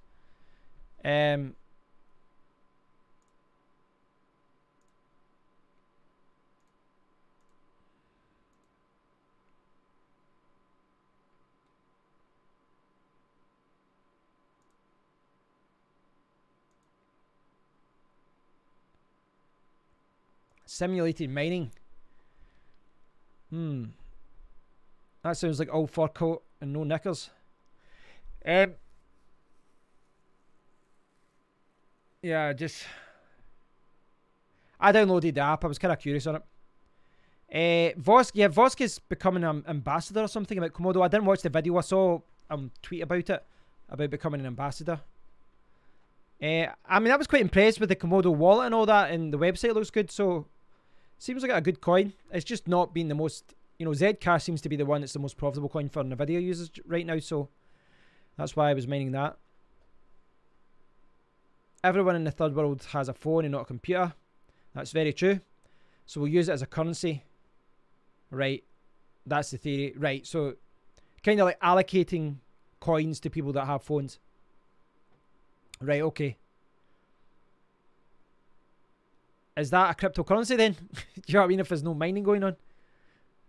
I don't know. I don't know enough about this. Clearly I don't know enough about this.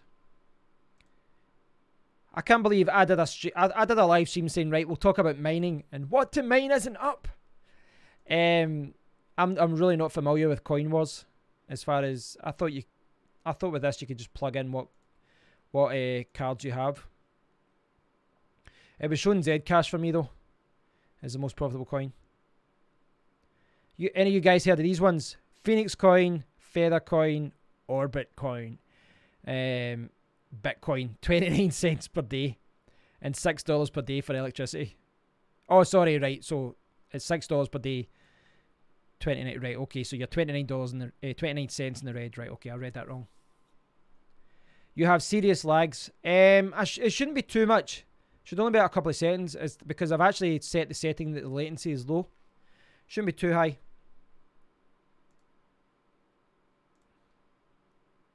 But then again, we'll see what happens.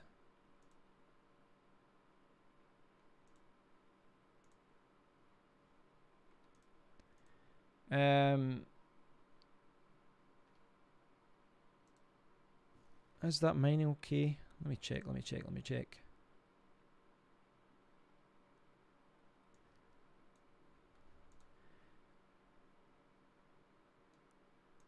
Bitcoin private. Load the wallet. Phoenix Coin is mined on Hashpool now and again. I think it's one of those near the bottom of the list in terms of difficulty. Right. You and Suppleman lag at the same time for me. Lag as in delay or lag as in buffering? My upload seems good. I've got the little. I'm uploading at 10 megabytes per second basically, and I've got the green light on OBS, so it should be okay.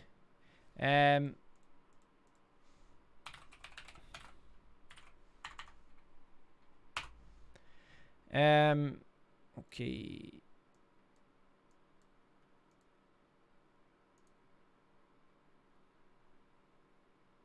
You watch Suppleman videos? No idea who it is. Buffering, macro blocking. What's macro blocking?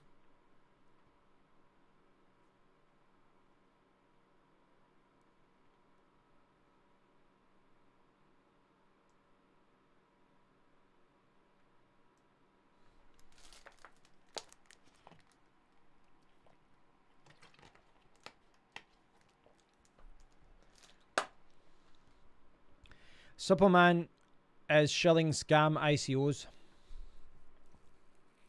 That is the worry, I think, with anyone who is on YouTube, that if they get to a certain level, they'll kind of sell out and will promote anything if it gives them money. I've seen this in the blogging world as well. And I say that, you know, people are always going to think that you've got a hidden agenda, that you're trying to promote one coin or another. The kind of annoying thing about YouTube is that when you're at the bottom, you need to spend all the money. You don't make any money at all. You're not really getting any sponsors.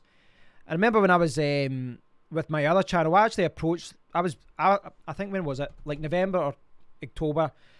I spent a couple of thousand on equipment. I bought a new camera, I bought the new mic, I bought lots of things, you know, despite the fact I wasn't making any money really.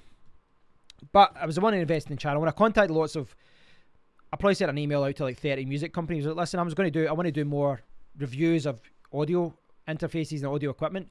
And basically 2 responded, and only one of them said, listen, sorry, but we're looking for people with 50,000 subscribers or more. And this is kind of the thing is, you know, when you're at the bottom, people just assume every YouTuber makes a lot of money. The fact is you make pretty much nothing until you get to, you know, like 100,000 subscribers or so. And then it's kind of like you might get like lots of people contacting you for sponsorship. But the reason I'm bringing this up is that I think that when you've not been making money for years out of your channel, and then all of a sudden all these opportunities get thrown at you from companies. Will you promote this? Will you promote that? Will you promote that? It's I don't know, maybe some of these people are getting lost and they're kind of losing direction and thinking, oh yeah, I'll do that. I can create a video, a couple of hours to record a video and edit it and upload it, and you'll pay me a few $1,000s. But it's a dangerous route to go down, promoting ICOs and things like that if you don't know that much about them. As far as, you know, I'm certainly not going to turn down sponsorship down the line on my channel. I'm way away from that, but I would lean towards, I'd rather get sponsored by, say, Ledger and Trezor and hardware wallets, things like that, rather than an ICO. But at the end of the day, an ICO is they're the guys that are going to pay a huge amount of money, aren't they? So, what do you think of Lisk? Never heard of them. I don't know, a lot of these guys, I mean, I spend more time producing videos than I do watching them now, a lot of times. So, whenever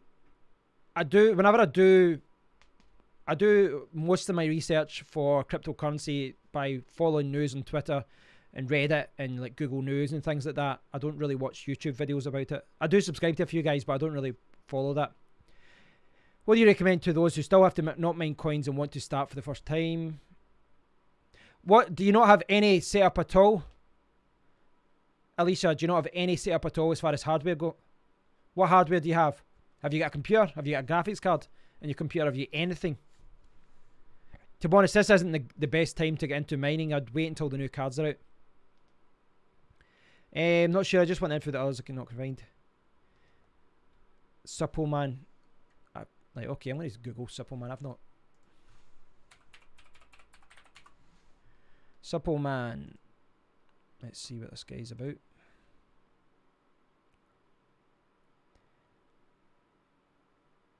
Hi, Max.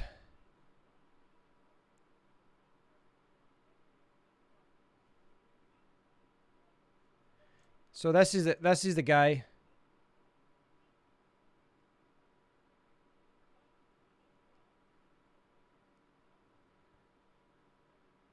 Right, I don't like this guy already because his featured video is, I'll tell you exactly what coins to mine in, and you can see that he's charging £195 for them. So I don't agree with that. I mean, I've told you, like, I think that's dangerous to follow somebody like that. I think I don't know. Maybe my spidey sense is way off here, but his featured video is why you should invest. He's promoting a course that's like £200. Granted, I'm trying not to be a dick about this, if I'm honest, right? I'm trying not to come across as a dick because I don't know a lot about this guy, but I realise some people are just trying to make money out of it. But the first video he's got is, I'll tell you exactly what coins to invest in. Just pay me £200, and you're just like, my initial impression is just, fuck this guy, fuck him. He's just trying to rip people off. But I could be way off the mark here. I could be very off the mark here. I just think it's dangerous for these guys to say you should definitely invest in this coin, you should definitely invest in this coin, because at the end of the day, he's a YouTube channel. He isn't like a financial investment for him. He doesn't have to report to anyone, and he's speaking with such confidence. Like, you should definitely invest in this one, you should definitely invest in that one. I haven't even watched any videos of his though. This is just my initial impressions of watching 32 seconds talking about making assumptions. There probably is lag then if you're based outside Europe then, as far as the connection goes. I just think that's dangerous, Nollis, though. Do you know what I mean? I think it's... The thing is, these guys tell people what they want to hear. This is the thing. You can throw these guys in with all the Herbalife crew and all that kind of thing on Facebook. A lot of people by their very nature are greedy, and they just want a simple solution. And these guys wrap the package up in a bow and say, buy this, buy this, buy this. You're going to make money. I guarantee it. But look at the market we're in just now. How can anyone say any coin is definitely going to make money? They can't. And not only is he saying that, he's charging you for it. He's charging you for his advice. I don't know. I don't know anything about him though. I'm making a lot of assumptions, so hopefully this doesn't come back to bite me. But just from the fact what he's promoting there, a £200 course, and saying I can tell you what coins to invest in, I don't agree with that at all. I don't agree with that kind of thing. I don't know. Hi, Di. What are you apologising? I don't know what you're apologising for. Data Dash isn't fond of him either. I really don't. I really, honestly, like you, I've literally watched 30 seconds of it. I'm getting good at making these assumptions, but I did watch 30 seconds of him, and he's promoting a course at £200 and saying, he literally just says, I will tell you what to invest in. In fact, hold on. Let's look at this is, okay, £195, 95% off. Oh, God, you say this in the marketing world all the time. It's not, it was never 195.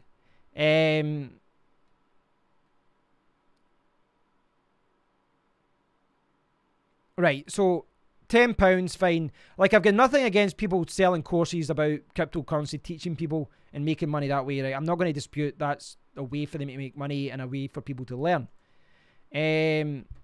What I will learn, identify stocks with great potential, become a member of the top exchanges through his referral links, of course. Set up yourself using Coinbase, know which stocks to buy for short term and which stocks to invest in for the long term. That sounds a bit suspicious. You can start with as little or as much as you want. I've not did the course, so I can't really comment on it if I'm honest. You know, I should really back up. I haven't read the course. I haven't seen what it's all about. I kind of know these kind of guys on these kind of courses that tell you do this, do that, and they make promises they can't deliver. I could be way off the course. I could be way off though. Hi, Mike. I don't know if it is a scam or not, guys. I honestly don't know. Someone talked about him there, and I thought I'd check the website. But just the very first thing I saw was, join my course. I will tell you exactly what you need to invest in. I mean, I talked about this the other day. This was the video I did the other day with my phone, my lazy video. And I said, listen, nobody knows where the market goes. I think that's a dangerous thing to do on YouTube. I don't know if you guys agree. I'm sure a lot of you do. But saying... That's like me coming on saying, like I said, when you guys were asking about Bitcoin private, I said I doubt it'll go below 100, but it could go above 500. It'd spike above the first day in the same way Bitcoin Gold was. And I was kind of using Bitcoin Gold as an example. It didn't. It went the completely other way. And this is just an example of, you can look at the facts, you can look at what happened in the past with how Bitcoin Gold and Bitcoin Cash were launched and all that, and look at maybe the way they spiked in the first day. But things don't always go the way you want them. And saying that, yes, I don't know, I like putting asterisks in my videos and saying should or could, because you really don't know. You just have to look at the facts. I don't know though, maybe the guy's alright, maybe he's not promoting scams, I don't know. I really don't know. Genesis Vision, a game changing...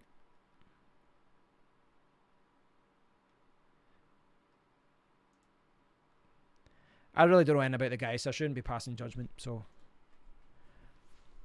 my spider sense starts going though. See when you see these guys and like right away they start saying things like that. Die, thumbnail, say it all. People will catch up with people like him for high pressure bullshit and being so public they always get caught out. I mean, I've seen kind of guys that do that in the past where they make like 10 different calls. This is going to do well, this is going to do well, this is going to do well. And then later on, 9 of them fail and 1 does well. I told you guys, I told you it was going to do well. And you're like, yeah, it's a numbers game. So is he pushing pyramid schemes in that as well? Like Bitcoin? Max Peters, if you buy the course, you'll get in the whole group. I won't watch them anymore. New to crypto. It is unfair of me to make those assumptions. I've literally not watched any of those videos. I'm just kind of going by him pushing that course and things like that. And I realise a lot of people like to push these courses. It's a way to make money from YouTube because YouTube doesn't pay well. I don't know. It's dangerous to say you will definitely make money from these things. It's very dangerous to kind of come out with that.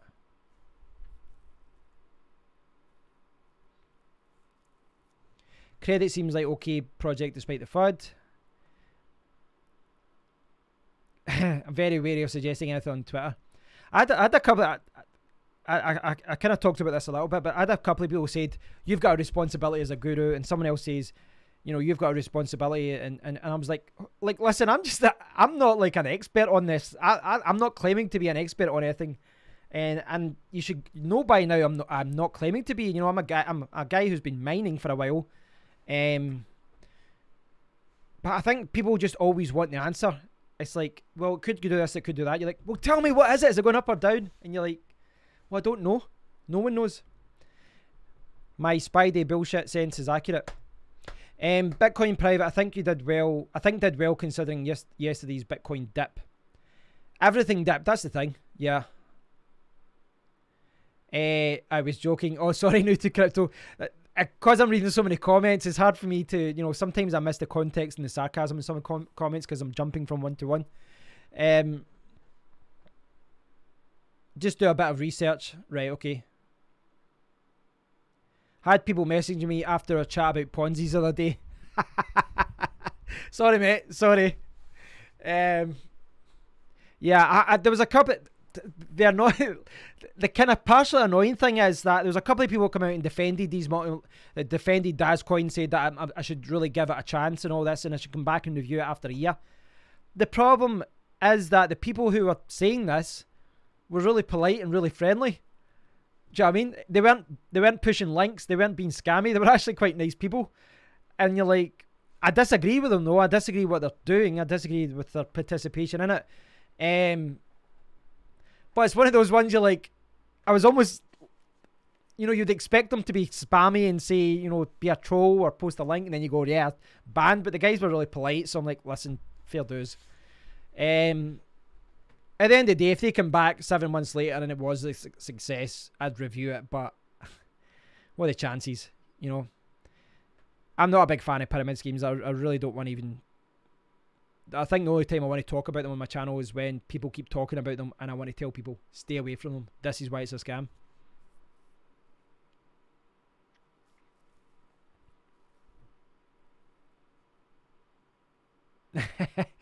You always say to troll without me to on Twitter. That's the thing, you know, that's why videos normally a little bit better than, you know, I've seen this. I used to run forums for a long time, and I still got a few, and things always get taken out of context very easily. You know, when people, like, if someone forgets a smiley face, all hell breaks loose.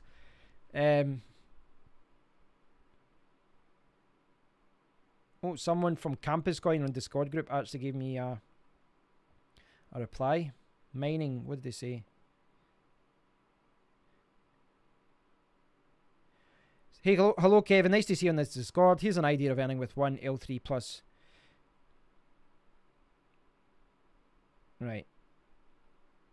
One L3 plus miner. So that's pretty good. Someone with an L3 miner. One L3 plus miner is making...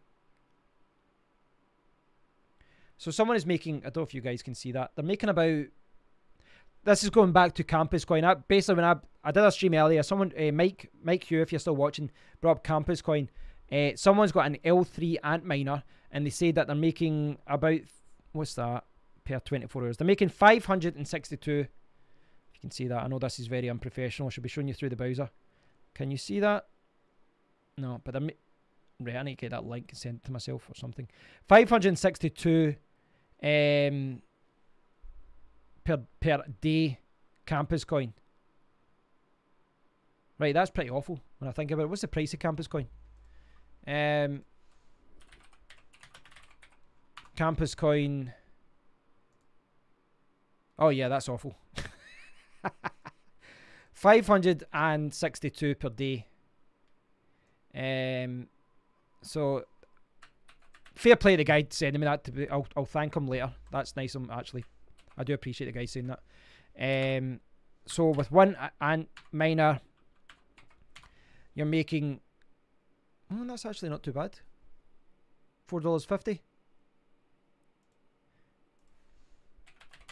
Miner L3. An ant miner L3 is... What are we talking here? What is it? 500... Is the L3 550 or is it more than that? By now. What's the price of L3? $1,400.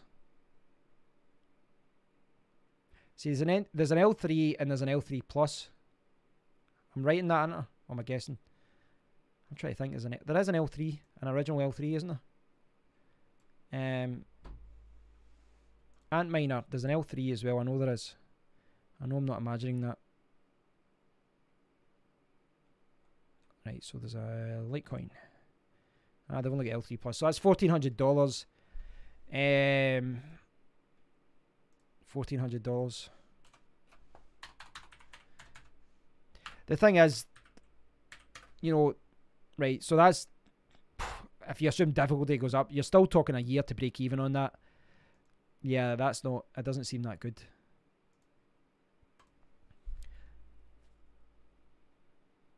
Yeah, sarcasm can be missed in the written word, an irony.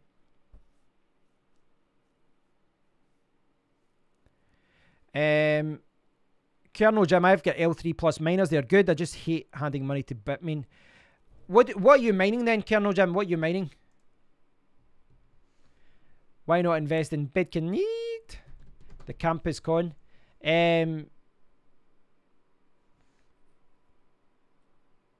L3 is the last one, right? Antminers are the work of the devil, Kev. Does seem that way. But, I mean, an Antminer L3 pretty much seems to be making twice what a 1080 Ti is, so... In 1 week, it's $20 a day, because difficulty will skyrocket. L5 will be next, but I think it's a long way away because of the cost of producing. Mike Hugh is mining Campus Coin with an L3 plus. So are you seeing the same thing, Mike? Are you seeing about 560 per day? Yeah, Litecoin is a safe bet, Jim. I do think Litecoin is a safer bet. Plus, you can use those coins to buy Campus Coin, so... Or any coin, basically. Any coin you want. Oh, that's not good. What is it? Offline detection. Where was that from?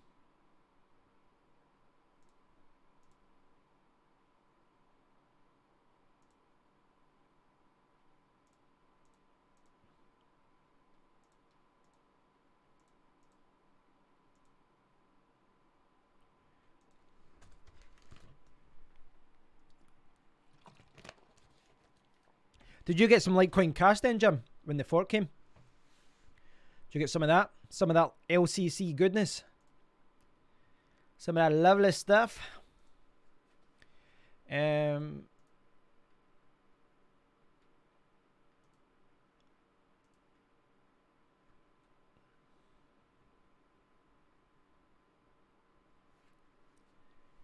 King. Good to see you in the live stream. Good to have a fellow miner on. Votecoin, Commercium, Snowgem. Yeah, I looked at that as well. No, listen, I wasn't...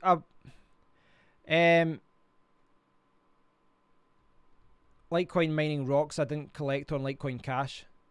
Ah, sorry, you missed out. Because what was the ratio as well? What was it 10 coins they were giving you? 10 to 1 ratio, I think it was. Just been talking about mining, mate.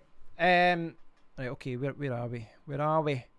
I'll kind of... Right, I'll scroll back here. Is mining... Yeah, the mining speed website is down still, Norlis. I can't show you. You can see the website's still all messed about. I don't know what's going on here.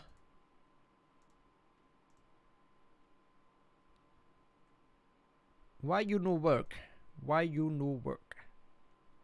I don't know.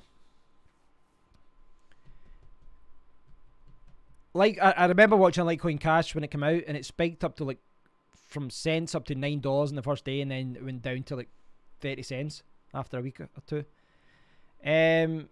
Jim, yes, so still have useless stuff, but couldn't be bothered to sign up to dodgy exchanges to dump Litecoin Cash. Could have potential with SHA algorithm and name alone though. Yeah, that's the thing with these forks, you know, they piggyback off the name. I think we need to address that at one point, but what can be done about it? Mike Q switches between Litecoin Cash and Campus Coin. So there's a couple of you guys have actually bought Antminers. I assume the noise is quite bad. I think Aaron was watching earlier. He's got one as well. Did you guys all buy from the official Bitmain website, or did you buy from someone on Amazon or eBay or like another shop? What pools are you mining to as well? I'm curious about this. I'm curious as to what... No, it's still doing the same for me, Nollis. I'm curious as to how these things perform as far as break-even point and all that as well. Like for an Antminer, so what are you guys getting for Litecoin Cash every day? Are you talking, he's talking $5 per day? Is that we're talking $5 per day? Bought in Craigslist with 1400 with PSU. I think the, if I see it,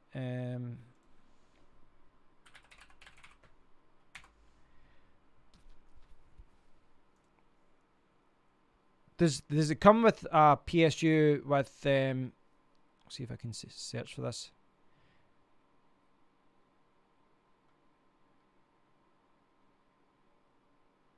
I just got a crazy message there that Firefox was blocking something because they. Right, okay. Litecoin miner. So does this one not come with a PSU? Does this not come with one? Because it requires quite a hefty amount of power, doesn't it? I saw some of them come with a PSU.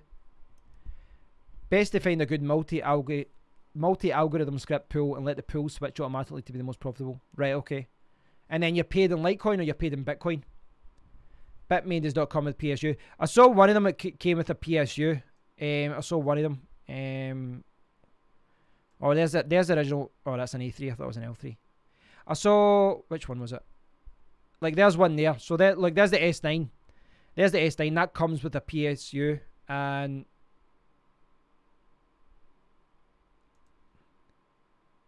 so you can see they don't even charge that much for it.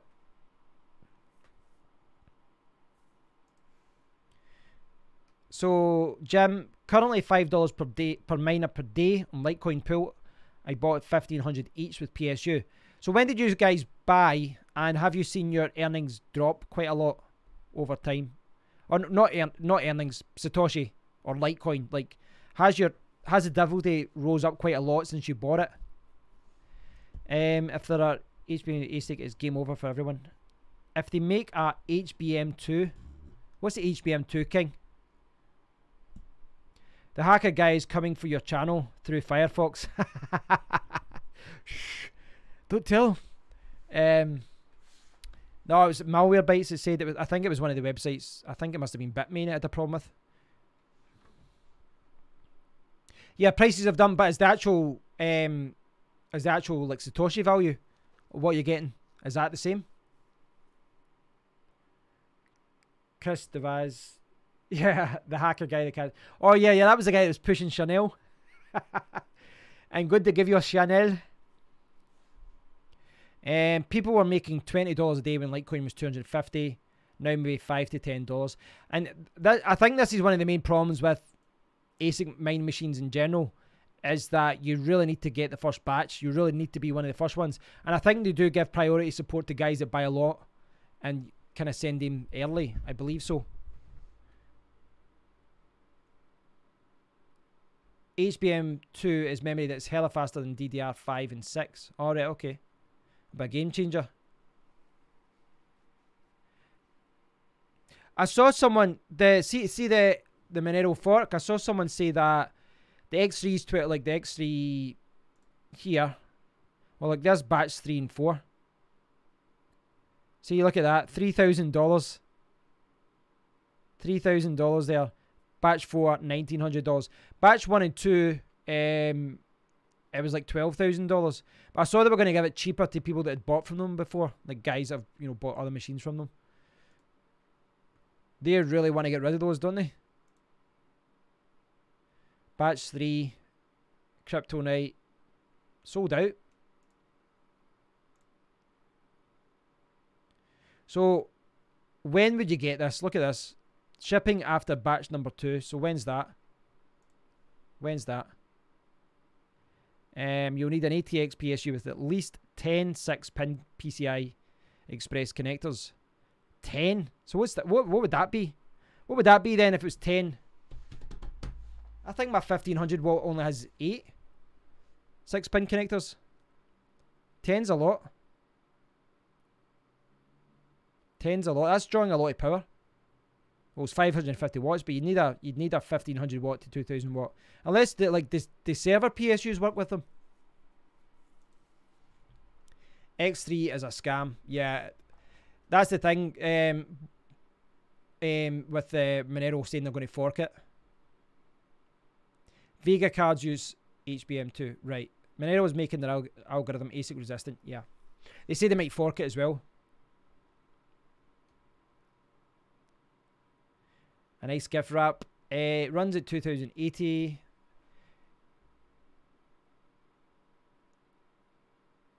What memory were those X3s running? I don't think it actually tells you the specifications on it, does it? I don't see any kind of specs page here. Notes. No, it doesn't say.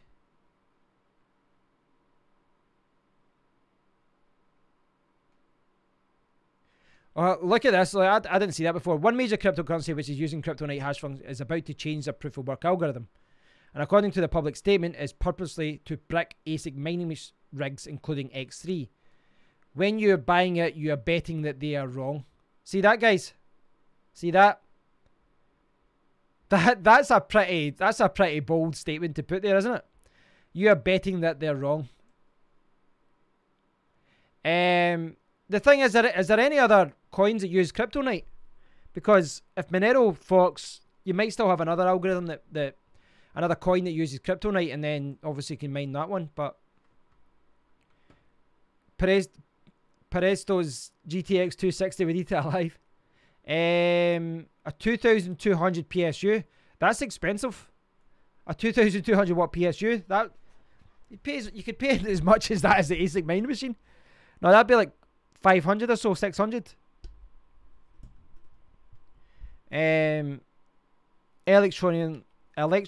Electrium, and they're fucking too. Many coins use crypto. Yeah, it's definitely a scam what they're doing here. People are still buying it up. You can pretty safely overclock L3 Plus once they have bedded out. You say goodbye to your warranty.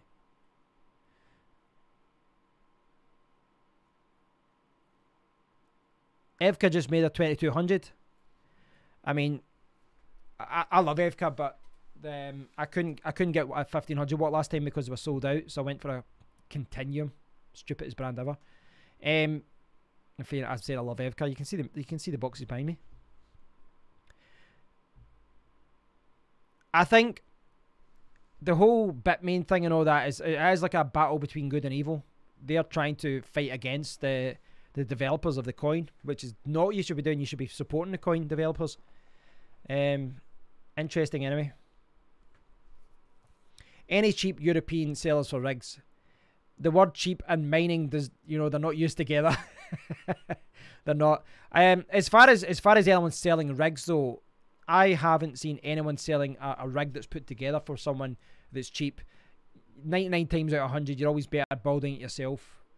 As far as someone like a company that makes mining rigs, the premium they've got in some of these rigs, I saw them before and it was like, say they charge £5,000 for a mining rig, you've got like £3,000 worth of equipment in it, but because they're building it for you, it's kind of geared more towards people that don't have a clue what to do. Bitmain should be banned. What can you do? I mean, I'll put my hand up. I'd love to try it at one point just to see what it's like, but I'm not attracted to the noise. I'm not attracted to the fact that it could become a brick either. My kind of approach to all of this is to try and take the cautious route, and I think GPUs are better in that regard.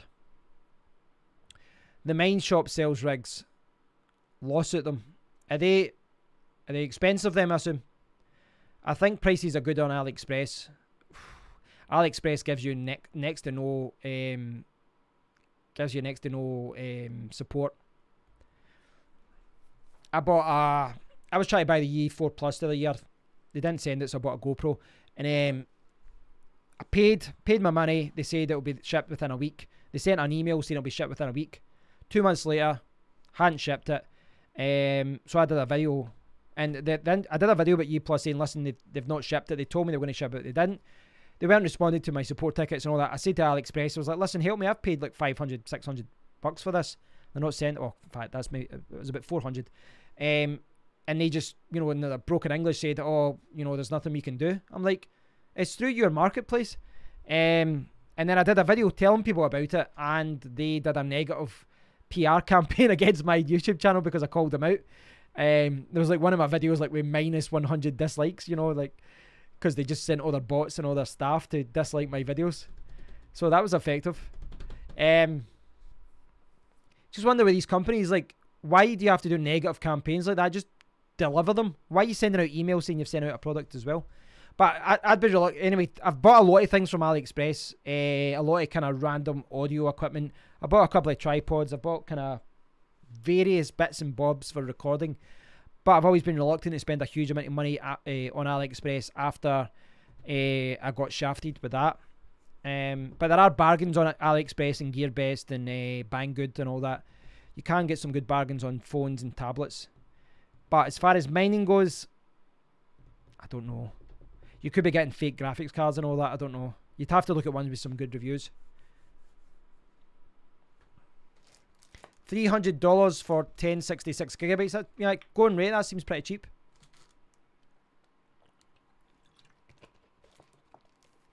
Yeah, the X16R algorithm is pretty good what they're doing. I think that's the route a lot of them will go down.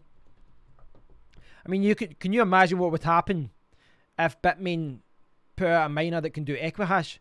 That means Zcash, Bitcoin Private, Z Classic, Komodo, Hush, all the Nvidia coins, boom, overnight, gone. Because the difficulty would be too high and it would only be ant miners that could do it. But hopefully that doesn't happen. And I think coins would have to fork if that was the case. They'd have to fork. They'd have no other option.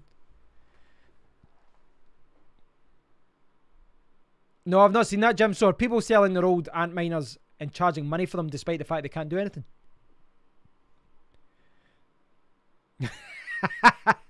Norley says ant miners do make great neighbour revenge kits. Set one off, go on holiday for 2 weeks. Can you imagine that? Just put it in your loft or somewhere where they're like, where's that coming from? I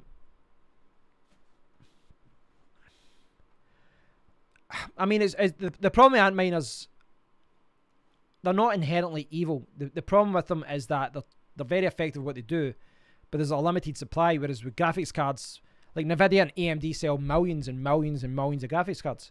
I don't know what the total supply is that they sell every year, but it is in the millions. And the ant miners aren't being sold in the miners, in the millions. Can talk. So that means that the wealth is going to be centralized. I don't know. Hey, if it was up to me, we'd all just stop buying graphics cards and we'll just make do with what we've got just now. It is a fight, but I think the developers are reacting more and they're becoming more aggressive towards Bitmain and all that. And if any kind of if Bitmain come out with an ant miner that targets their coin, they're being aggressive and saying, listen, we will fork this, we will change this so that your machines are worthless. And over time, if every development team did that, then their machines would become useless and no one would buy them anymore. But it's a shame that they have to do that. But if you look at like obviously Bitcoin, like a lot of people say this, that Bitcoin, and yeah, it's coming up here that this website is dodgy. That's what Malwarebytes is doing. Bitcoin and Litecoin, which are the same kind of code basically, they were too late with all this. They reacted too late to it all. You can't go back to mining GPUs with those, so they were too late. It's kind of pointless them switching to another algorithm now.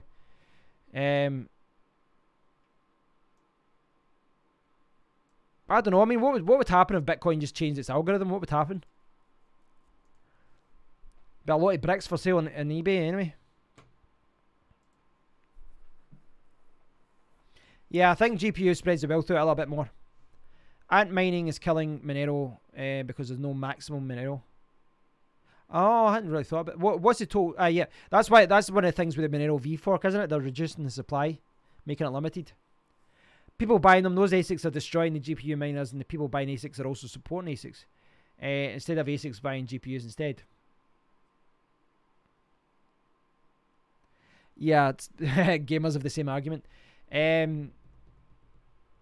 Are those old ASICs good for Digibyte? Very good question.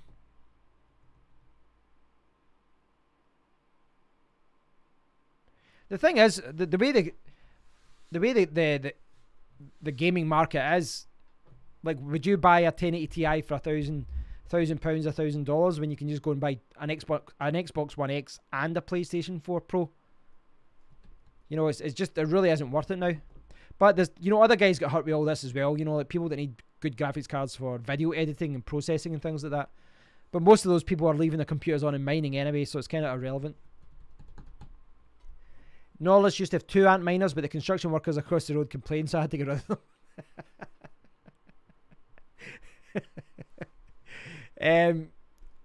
But gamers only need 1 effing card. Pretty much, you could get away with 2 if you do SLI, but the benefit of SLI isn't as much as it used to be now. I think with 1080 Ti, certain games went from, you know, maybe it was 100 frames per second to 120, but there's some games that actually dropped frames when it went on SLI.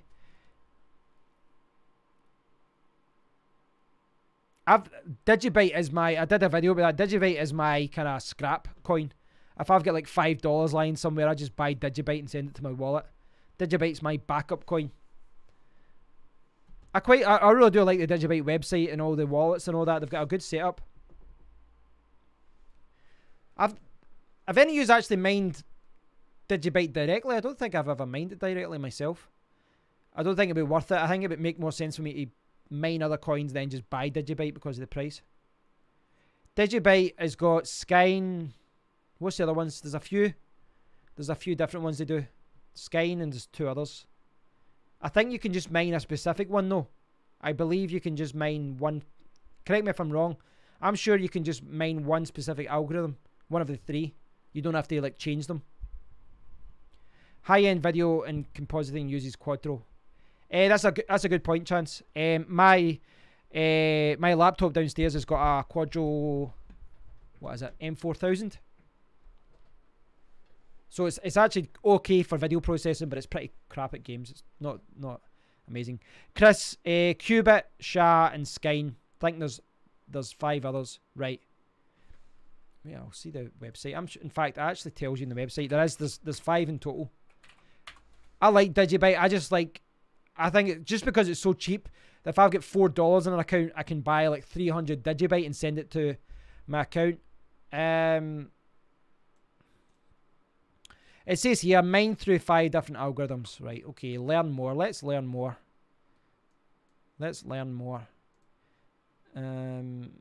Okay, let's learn less.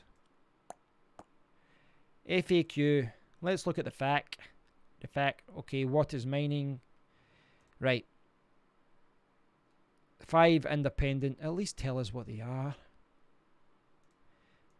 Where's guides? Okay, there must be a mining guide. Here we go. Choose your mining algorithm. Okay.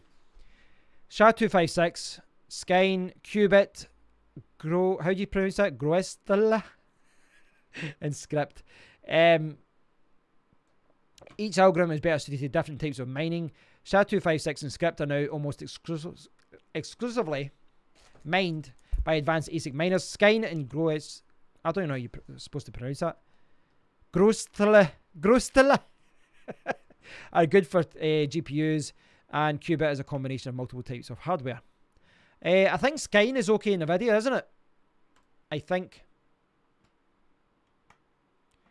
NVIDIA even locked Pascal as well. What do you reckon? CoinCheck dropping privacy coins. Someone's talking about that earlier in the earlier stream. Jim, someone was probably.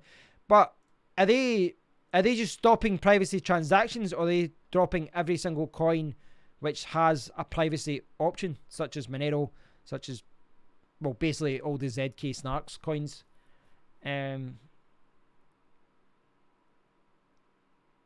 I still can't pronounce it. I'm glad I'm not the only one. I'm dehydrated as well, so I'm blaming the water supply. Chance tried his S9 and A4 Plus with Digibyte for a week. 4,000 coins. That doesn't seem like it's worth it, Chance, is it? Going by the fact that Digibyte is like 2 cents. Norlis was mining Skyne. Yep. Oh, yep. That's poor if they're dropping it. They're dropping privacy to prevent scams. But I thought they would The T is silent. The T is silent. Goddamn English language. If it's not supposed to be pronounced, don't include it. So it's Grosso. Grosso. Maybe it isn't English. It's maybe German or something. I don't know. But I thought like an exchange would just keep all these, you know, privacy coins like Zed Classic, Zcash, Zencash, Bitcoin Private, all the, you know, Monero, all these coins. Just make sure that the T addresses are used rather than the Z. I think that's what it would be about. How do you pronounce the first part though? Grosso? No idea. I know I'm pronouncing it wrong.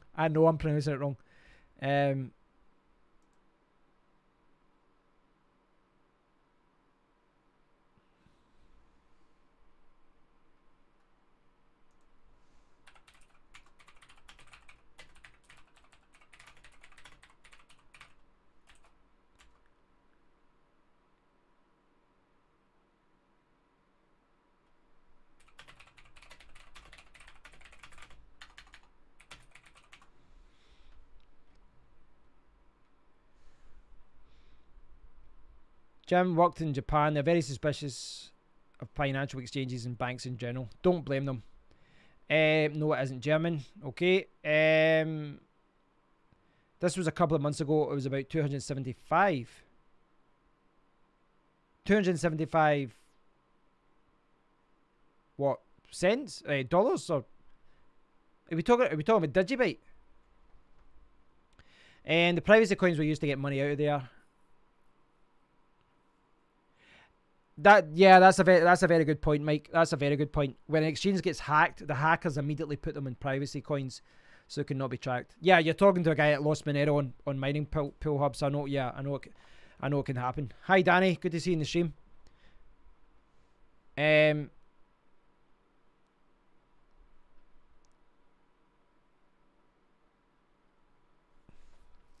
Yeah, that's a fair point, Mike. I never really thought about that, but that does make sense. Because I was thinking, well, you can just use the T addresses, so the privacy issue isn't a concern.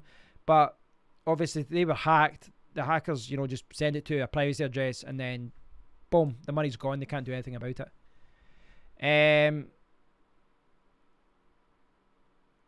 The thing is, there are legitimate reasons to have privacy coins, though, as well. Oh, 4,000 coins were about $275. Right, okay, thanks. Right, I understand now. Right.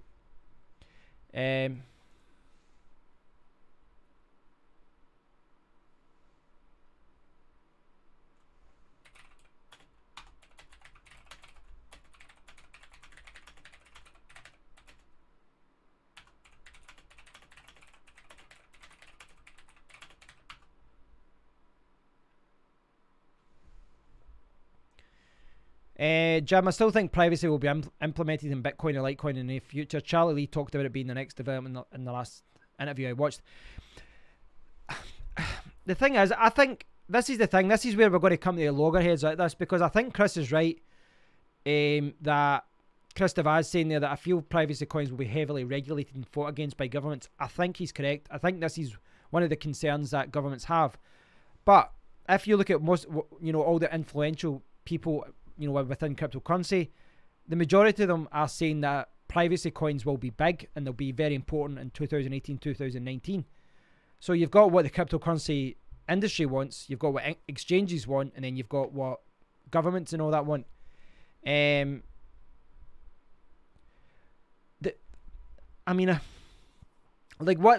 used this example earlier, so I'm maybe kind of overusing this example, but I remember when someone said that to me, that think about it, when a ledger is transparent and everyone can see every single transaction, when people are buying things, you know, with the same addresses all the time, you can effectively see their bank statement, you can see their credit card statement, you can see exactly what they're buying and what they're selling.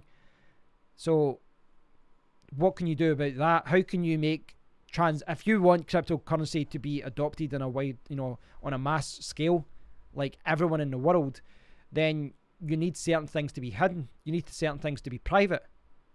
But how can you do that, keep the coin secure, and make sure that hackers can't do it and all that? I've not got an answer here, guys. I'm just putting it out to you guys. This is something I need to learn more about.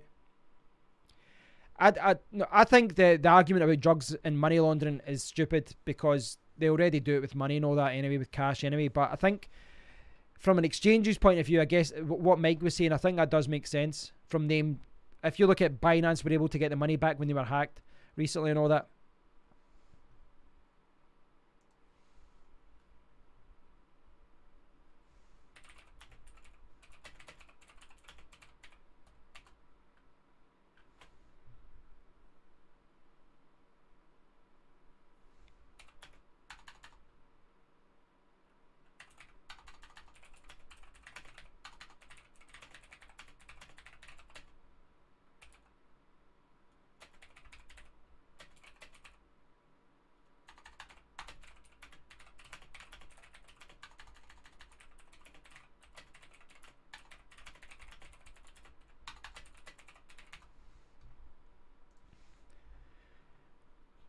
Privacy coins, new to crypto. Privacy coins will need to be a legal tender. I'm thinking traceable will be the issue.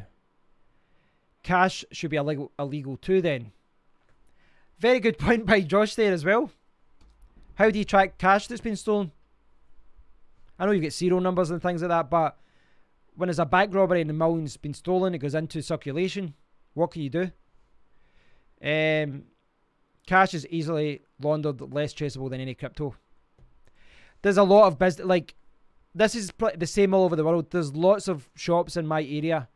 There's, you know, like takeaway shops, there's car washes, there's all these cash only businesses, and behind them are drug dealers. Everyone knows it, but what can you do?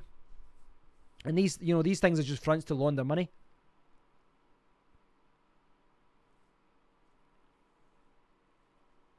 It's very difficult to stop that. You know, it's a very good point with Josh here that cash should be illegal too then. One of my friends, big brother, he owns a chemical company, and he put in, because he does like cleaning fluids and all this for big vats and for the engineering industry and all that, and he put an application into to open up a car wash type of thing using the chemicals that he uses. So he saw an opportunity and he put in an application, and he was going to get it, and then he got a visit by a couple of really big, really dangerous people and said, we think it's in your interest not to do that, not to put forward the application. And basically they were, representing the drug dealers, and the drug dealers got it. And it's the sort of thing, Josh is right, cash should be illegal too then, because these car washes, they're one of the most popular options to kind of launder money. They can be like 3 cars that are washed that day, and then they'll just put through that they washed 400. How do you prove it?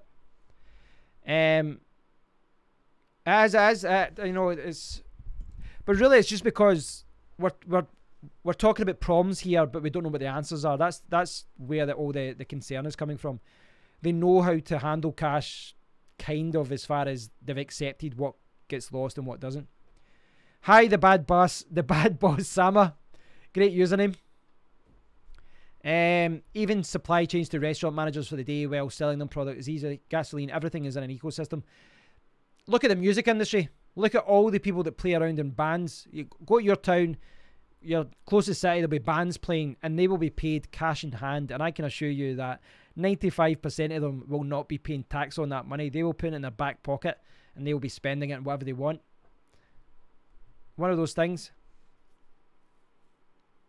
Yeah, laundering is about mixing it all up so no one can trace it. Yeah. Some really good points being raised here, guys. I clearly don't know all the answers to all this. That's the thing. I really don't know all the answers to all this. But we're going to see these problems being tackled in many different ways over the next few years.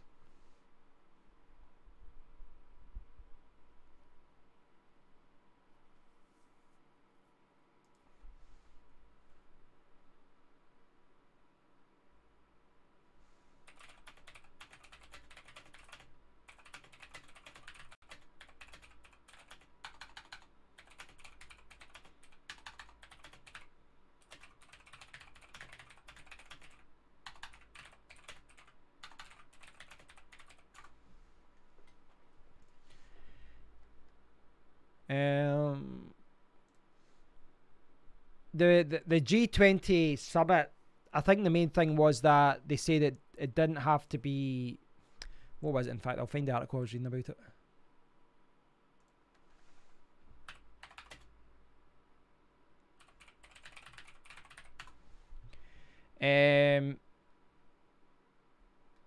This was the main kind of consensus. If I find this article, you'll see thousand. Right, I never thought I'd actually link. I didn't realize that was Forbes, but I didn't think I'd be linking to Forbes. But this was basically the general consensus. The G20 says cryptocurrency doesn't pose a risk to the financial system yet, but that's basically what most of the headlines are saying today. Yeah, that's why the Bitcoin price jumps. Yeah, but so they're saying it doesn't pose a risk. And about 50,000 variations of that story being posted online in articles.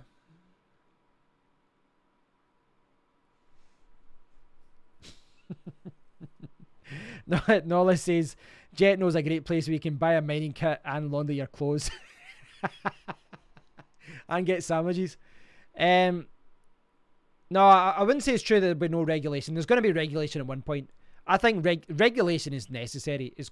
Stuff is going to have to be taxed and tracked and all this at one point. And it's you're going to have to accept it. If you want mass adoption, this is what is going to happen. But we get, like, everyone who's talking about cryptocurrency and watching this video right now, we are still in the we're still the early adopters, I would say. We're not the first there, but we're certainly the early adopters.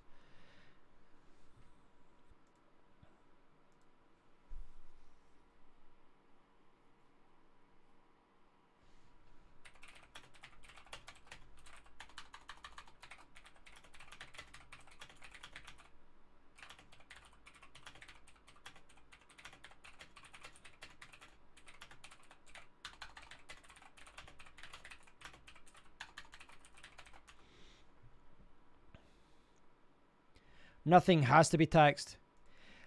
I know what you're saying. Because we saw Germany coming out. Germany came out and said that they weren't going to tax or something. And was it not something in America that was being seen as a security? I don't know. I mean, I think that, though, if people are making a huge amount of money through cryptocurrency, people are selling houses and putting the money into cryptocurrency, that kind of thing, the governments want to get their cut. So something somewhere is going to happen. I don't know how they're going to handle it, but it's all about control, and governments will want to get the slice of the pie. Do you believe that cryptocurrencies will be a way of payment in the vast future? You can use it for that's the whole point of cryptocurrency. Well, not just currencies. You can use the blockchain for a lot of things. But yeah, you can buy things just now. Like if I was going to buy the Nano, for example, the hardware wallet Nano, I can pay with Bitcoin. I can buy graphics cards in Bitcoin. In the Netherlands, you need to pay tax on crypto coins if they're worth over 2,500 euros. Okay. I'm getting screwed on taxes already. They want you to pay more money without a real explanation. Guaranteed there will be private, decentralized exchanges, and there's about to be private hidden wallets like Verge. The genie is out the bottle, and the governments know it. This is why they're panicking. This is why we've seen such a high level of fear in articles and mainstream media and all this, covering it all. No, it's funny how governments are so worried about people dodging tax via crypto, yet they seem unworried by the huge amount of tax the big businesses avoid. The argument, well, this, we saw this with Apple, for example, in Ireland, where the EU was trying to force Apple to pay tax on the fact that they've got billions of cash sitting in Dublin, or whatever it is. But Apple, Ireland realizes that the reason Apple is there is because they don't have to pay that, and they're happy just having people employed there, and then those people will be taxed. But I don't think that's, I don't know. I don't know. I agree with that whatsoever. I saw some people talking about that with Starbucks and all that, and it was like, well, if Starbucks is only paying 1% tax, well, they're still employing people. I'm like, yeah, but there's other businesses that employ people, that other coffee shops that employ people, and they have to pay tax. So why is Starbucks getting a pass? You're like, well, if we don't give them a pass, maybe they'll take their business elsewhere. Good. If a company doesn't want to pay tax in the country, let them go. Another company will spring up. As good as Amazon is, as far as it's cheap and all that, Amazon decimated the shopping arena in the UK. I saw lots of big businesses that used to sell in the UK, and they cannot compete with Amazon. So Starbucks is crappy anyhow. Yeah. My local ones are Costa coffees, so I don't really go to Starbucks. Do you ever hear about a platform called co-vesting? If yes, are you going to use it? Sorry for a lot of questions. I've not heard of it. Sama, what's it about? Well, to be honest as well, would anyone miss Amazon if it left a hole for other shops to kind of, do well? Like I like Amazon, but there's no way getting around the fact that they're scummy with the way what they do and all that. What is co-vesting you talking about, Sama? Have you seen Crypto Emporium? No, I've not seen that. What's that? No less known miss Starbucks if they fucked off. Apple and Starbucks are the problem. The cash system is fucked. Pound, dollar, and all those big companies. It's one rule for them, one rule for the others. This is the kind of ethos behind cryptocurrencies, is the fact that governments are running riot and doing what they want, and big corporations can do what they want. Yeah, so it's unfair. It's the best way to look at it. It's unfair.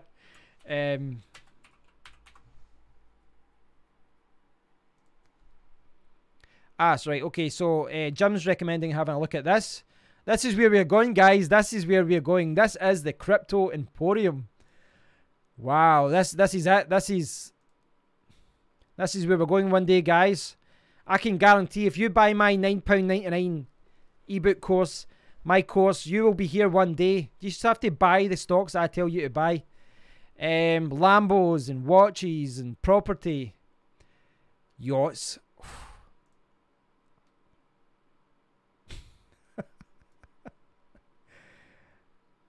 Galaxy of happiness. Look at that, guys. Happiness is inside there.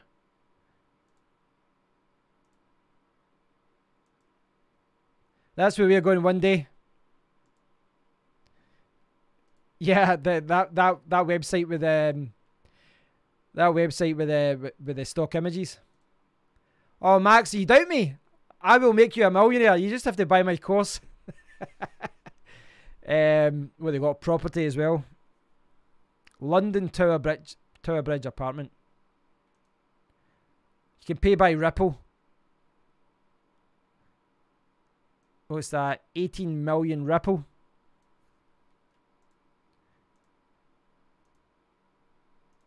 That's a lot of money for an apartment. That's insane. That is insane.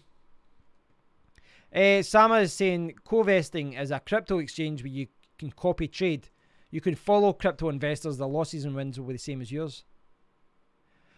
That's a very interesting I was going to say concept. I don't know what I'm talking about. Yeah, that's a very interesting concept. Like, so how does it work? Does someone just post, their buys and what they're buying, what they're selling, and then you can say, right, well, they've made money over the last few months. I'll follow that guy. I like the idea though. It does. I can see why that would appeal to people.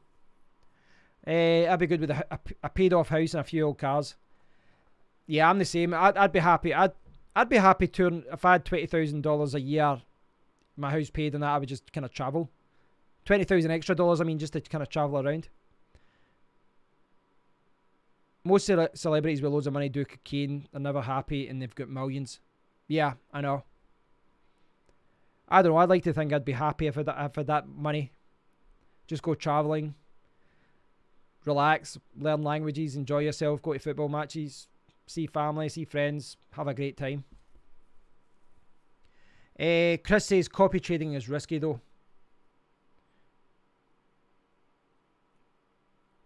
What do you mean, no, Chris? As far as just duplicating what someone is doing? I've not really read about this, if I'm honest. Copy trading open to abuse. You can manipulate loads of people into all sorts. Yeah, I guess you could. I've not looked into this issue at all. Die Lambos, mansions, yachts. Fuck that. I just want a pot noodle and a rolling fritter. Oh, don't say that. I'm getting hungry.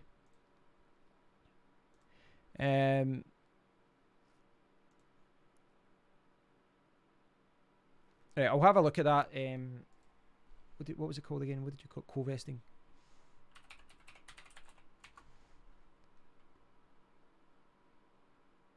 So the website that Sama was talking about, let's have a closer look. This is at Co-vesting. Trade and invest in cryptocurrencies. I assume this is the website you're talking about. Is this it here? Following the world's leading cryptocurrency traders and profit together. Automatically copy the trades made by the successful cryptocurrency traders.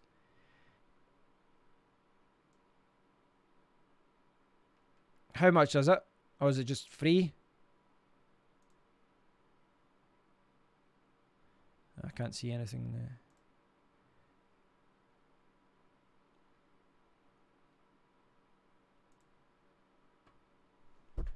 So you would follow people.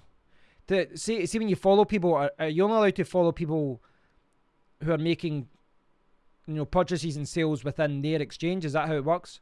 Only, it's all contained within their own ecosystem. Sama says if someone has a 4% gain and is playing everything safe, you like his trading way. The platform isn't open yet, just better, right? Just hodl some coins, it works fine. Money won't last, buying all those things. Money doesn't last anyway. Certainly if you ever get married. Traders change their mind last second and liquidate bigger amounts while you're left locked on a trade. Okay.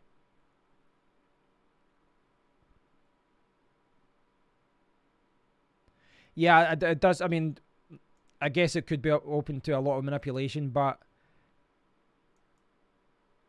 like, how does it work though? What's the benefit of those guys sharing their trades? What do they get from it? Like, if people follow them, do they get a percentage of something, or do they get any? Like, what is the benefit of someone who's doing very well in cryptocurrency to share what they're trading, what they're buying and selling? What is the benefit of that? What do they get? Like, if I'm making a huge amount of money with cryptocurrency, why would I share what I'm doing with you guys? Notoriety. You think that's it? I mean, it would. I guess it would raise your profile. They get a monthly fee. I mean, new to crypto makes a good point though. It would raise your profile, and then if you get more followers and all that, then you can launch your new £9.99 product, guys. She said, "I like my man like I like my candle," so she ran off with the Incredible Hulk.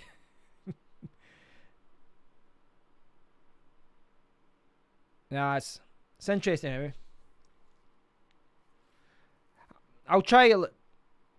I think tonight is showing that I'm quite, with certain things, with like when I see guys promoting, like, we're the best, I'm going to show you exactly how to make money. I've got quite a closed mind. I just think scam, scam, scam. But with things like this, I try and have an open mind and try and see, is it good, is it bad? I don't know. You'd have to sign up and see how it all worked. But I guess you guys are right. It probably could be open to a lot of manipulation. MetaTrader 4 has a tab for copy trades. Right, okay.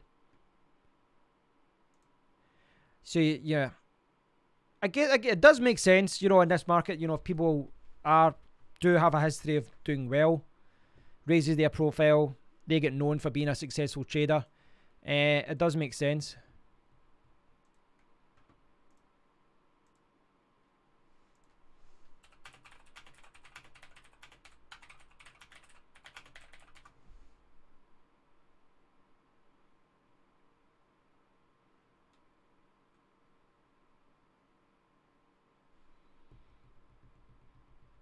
Just buy good stuff when Bitcoin has big crash.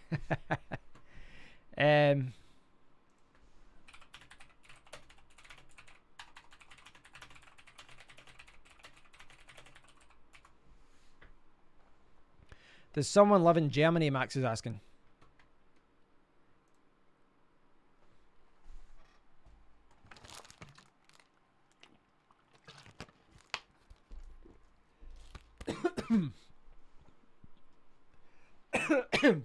Nearly choked on that. Right. Where am I? Where am I?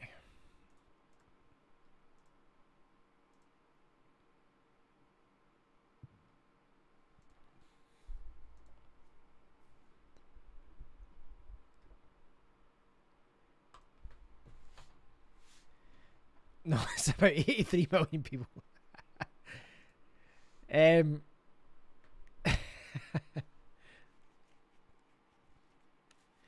Sam is saying, for what I know, the white paper, the amount you invest in, let's say Bitcoin will not change. It will change the percentage of gains from the person you follow. You are free to choose this person. Right, okay. Depends on... I'll need to look into that more. It's an interesting idea. I suspect, you know, if a service does it right, they would have some sort of rules to stop people from manipulating it, but there's always a way around it.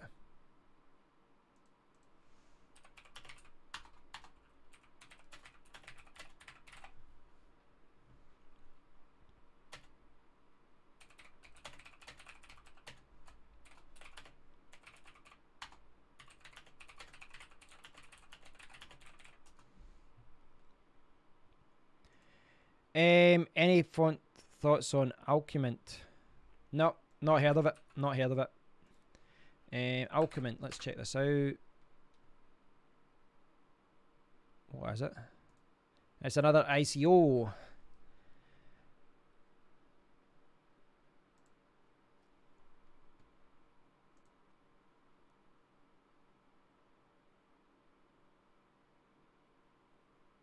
Max is asking if anyone else is watching this stream from Germany. This is the Alchemint thing. So what is there? There's a white paper here. There's nothing really else. What else they got? Facebook, YouTube, Twitter.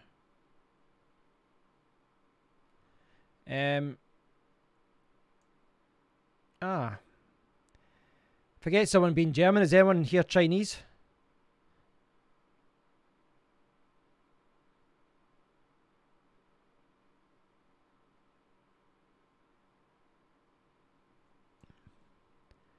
I really have no opinion of that. I've got no idea what anything has been said there. It sounds better than Tether. So is that the idea behind it? Go to the English white paper. Where is the English white paper? I didn't see any links to it. There's only one white paper listed on the website. There's nothing else there. I don't see a menu. No menu at the top, nothing.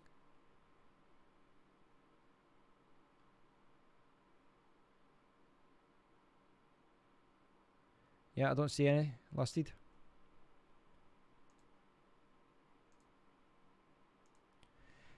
Banker can't see going much lower.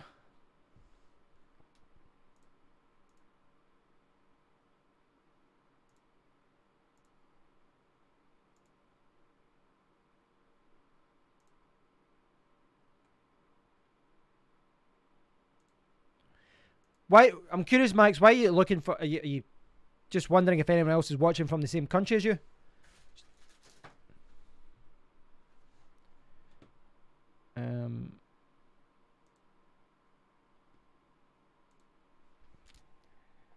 I'm going to have to review my mining options tonight. So I think that's what I'm going to do, guys. I'm going to sit downstairs on my laptop. I'm going to watch a film. I'm going to do a wee bit of research and see what other coins I can mine this week. So thanks for watching, guys. I really do appreciate it. It's been fun. Yeah. So rather than doing a big epic stream tonight, I did a couple of separate ones. So maybe do that again in the future. I'll try and do kind of shorter streams. Thanks for watching, guys. It's been a lot of fun. Learning about it all. If there's anything you guys want me to cover on a video, please do let me know, and I'll try and do a video about it. But yes, I'm at the point. It's 11 o'clock at night. I'm actually quite hungry, so I'm going to eat. I'm going to watch a film, and then I'm going to go to bed. That's my idea, anyway. Thanks for watching, guys. You guys have been brilliant. Talked about a lot of interesting things. So yeah, I'm kind of just going to focus my attention on trying to find a good coin to mine, something unique, something new. See if there's any other coins out there I can mine. But in the meantime, we'll just kind of mine Bitcoin Private and Zcash and some other things. Feathercoin. Oh, is that that was the one that was on the table earlier, and it said that you lost money by doing that. We looked at that earlier, didn't we? It said you lost money by mining it. I can't find it. Not me. Yeah, I've got 10,000 Raven coin now, so I'm going to move on to something else.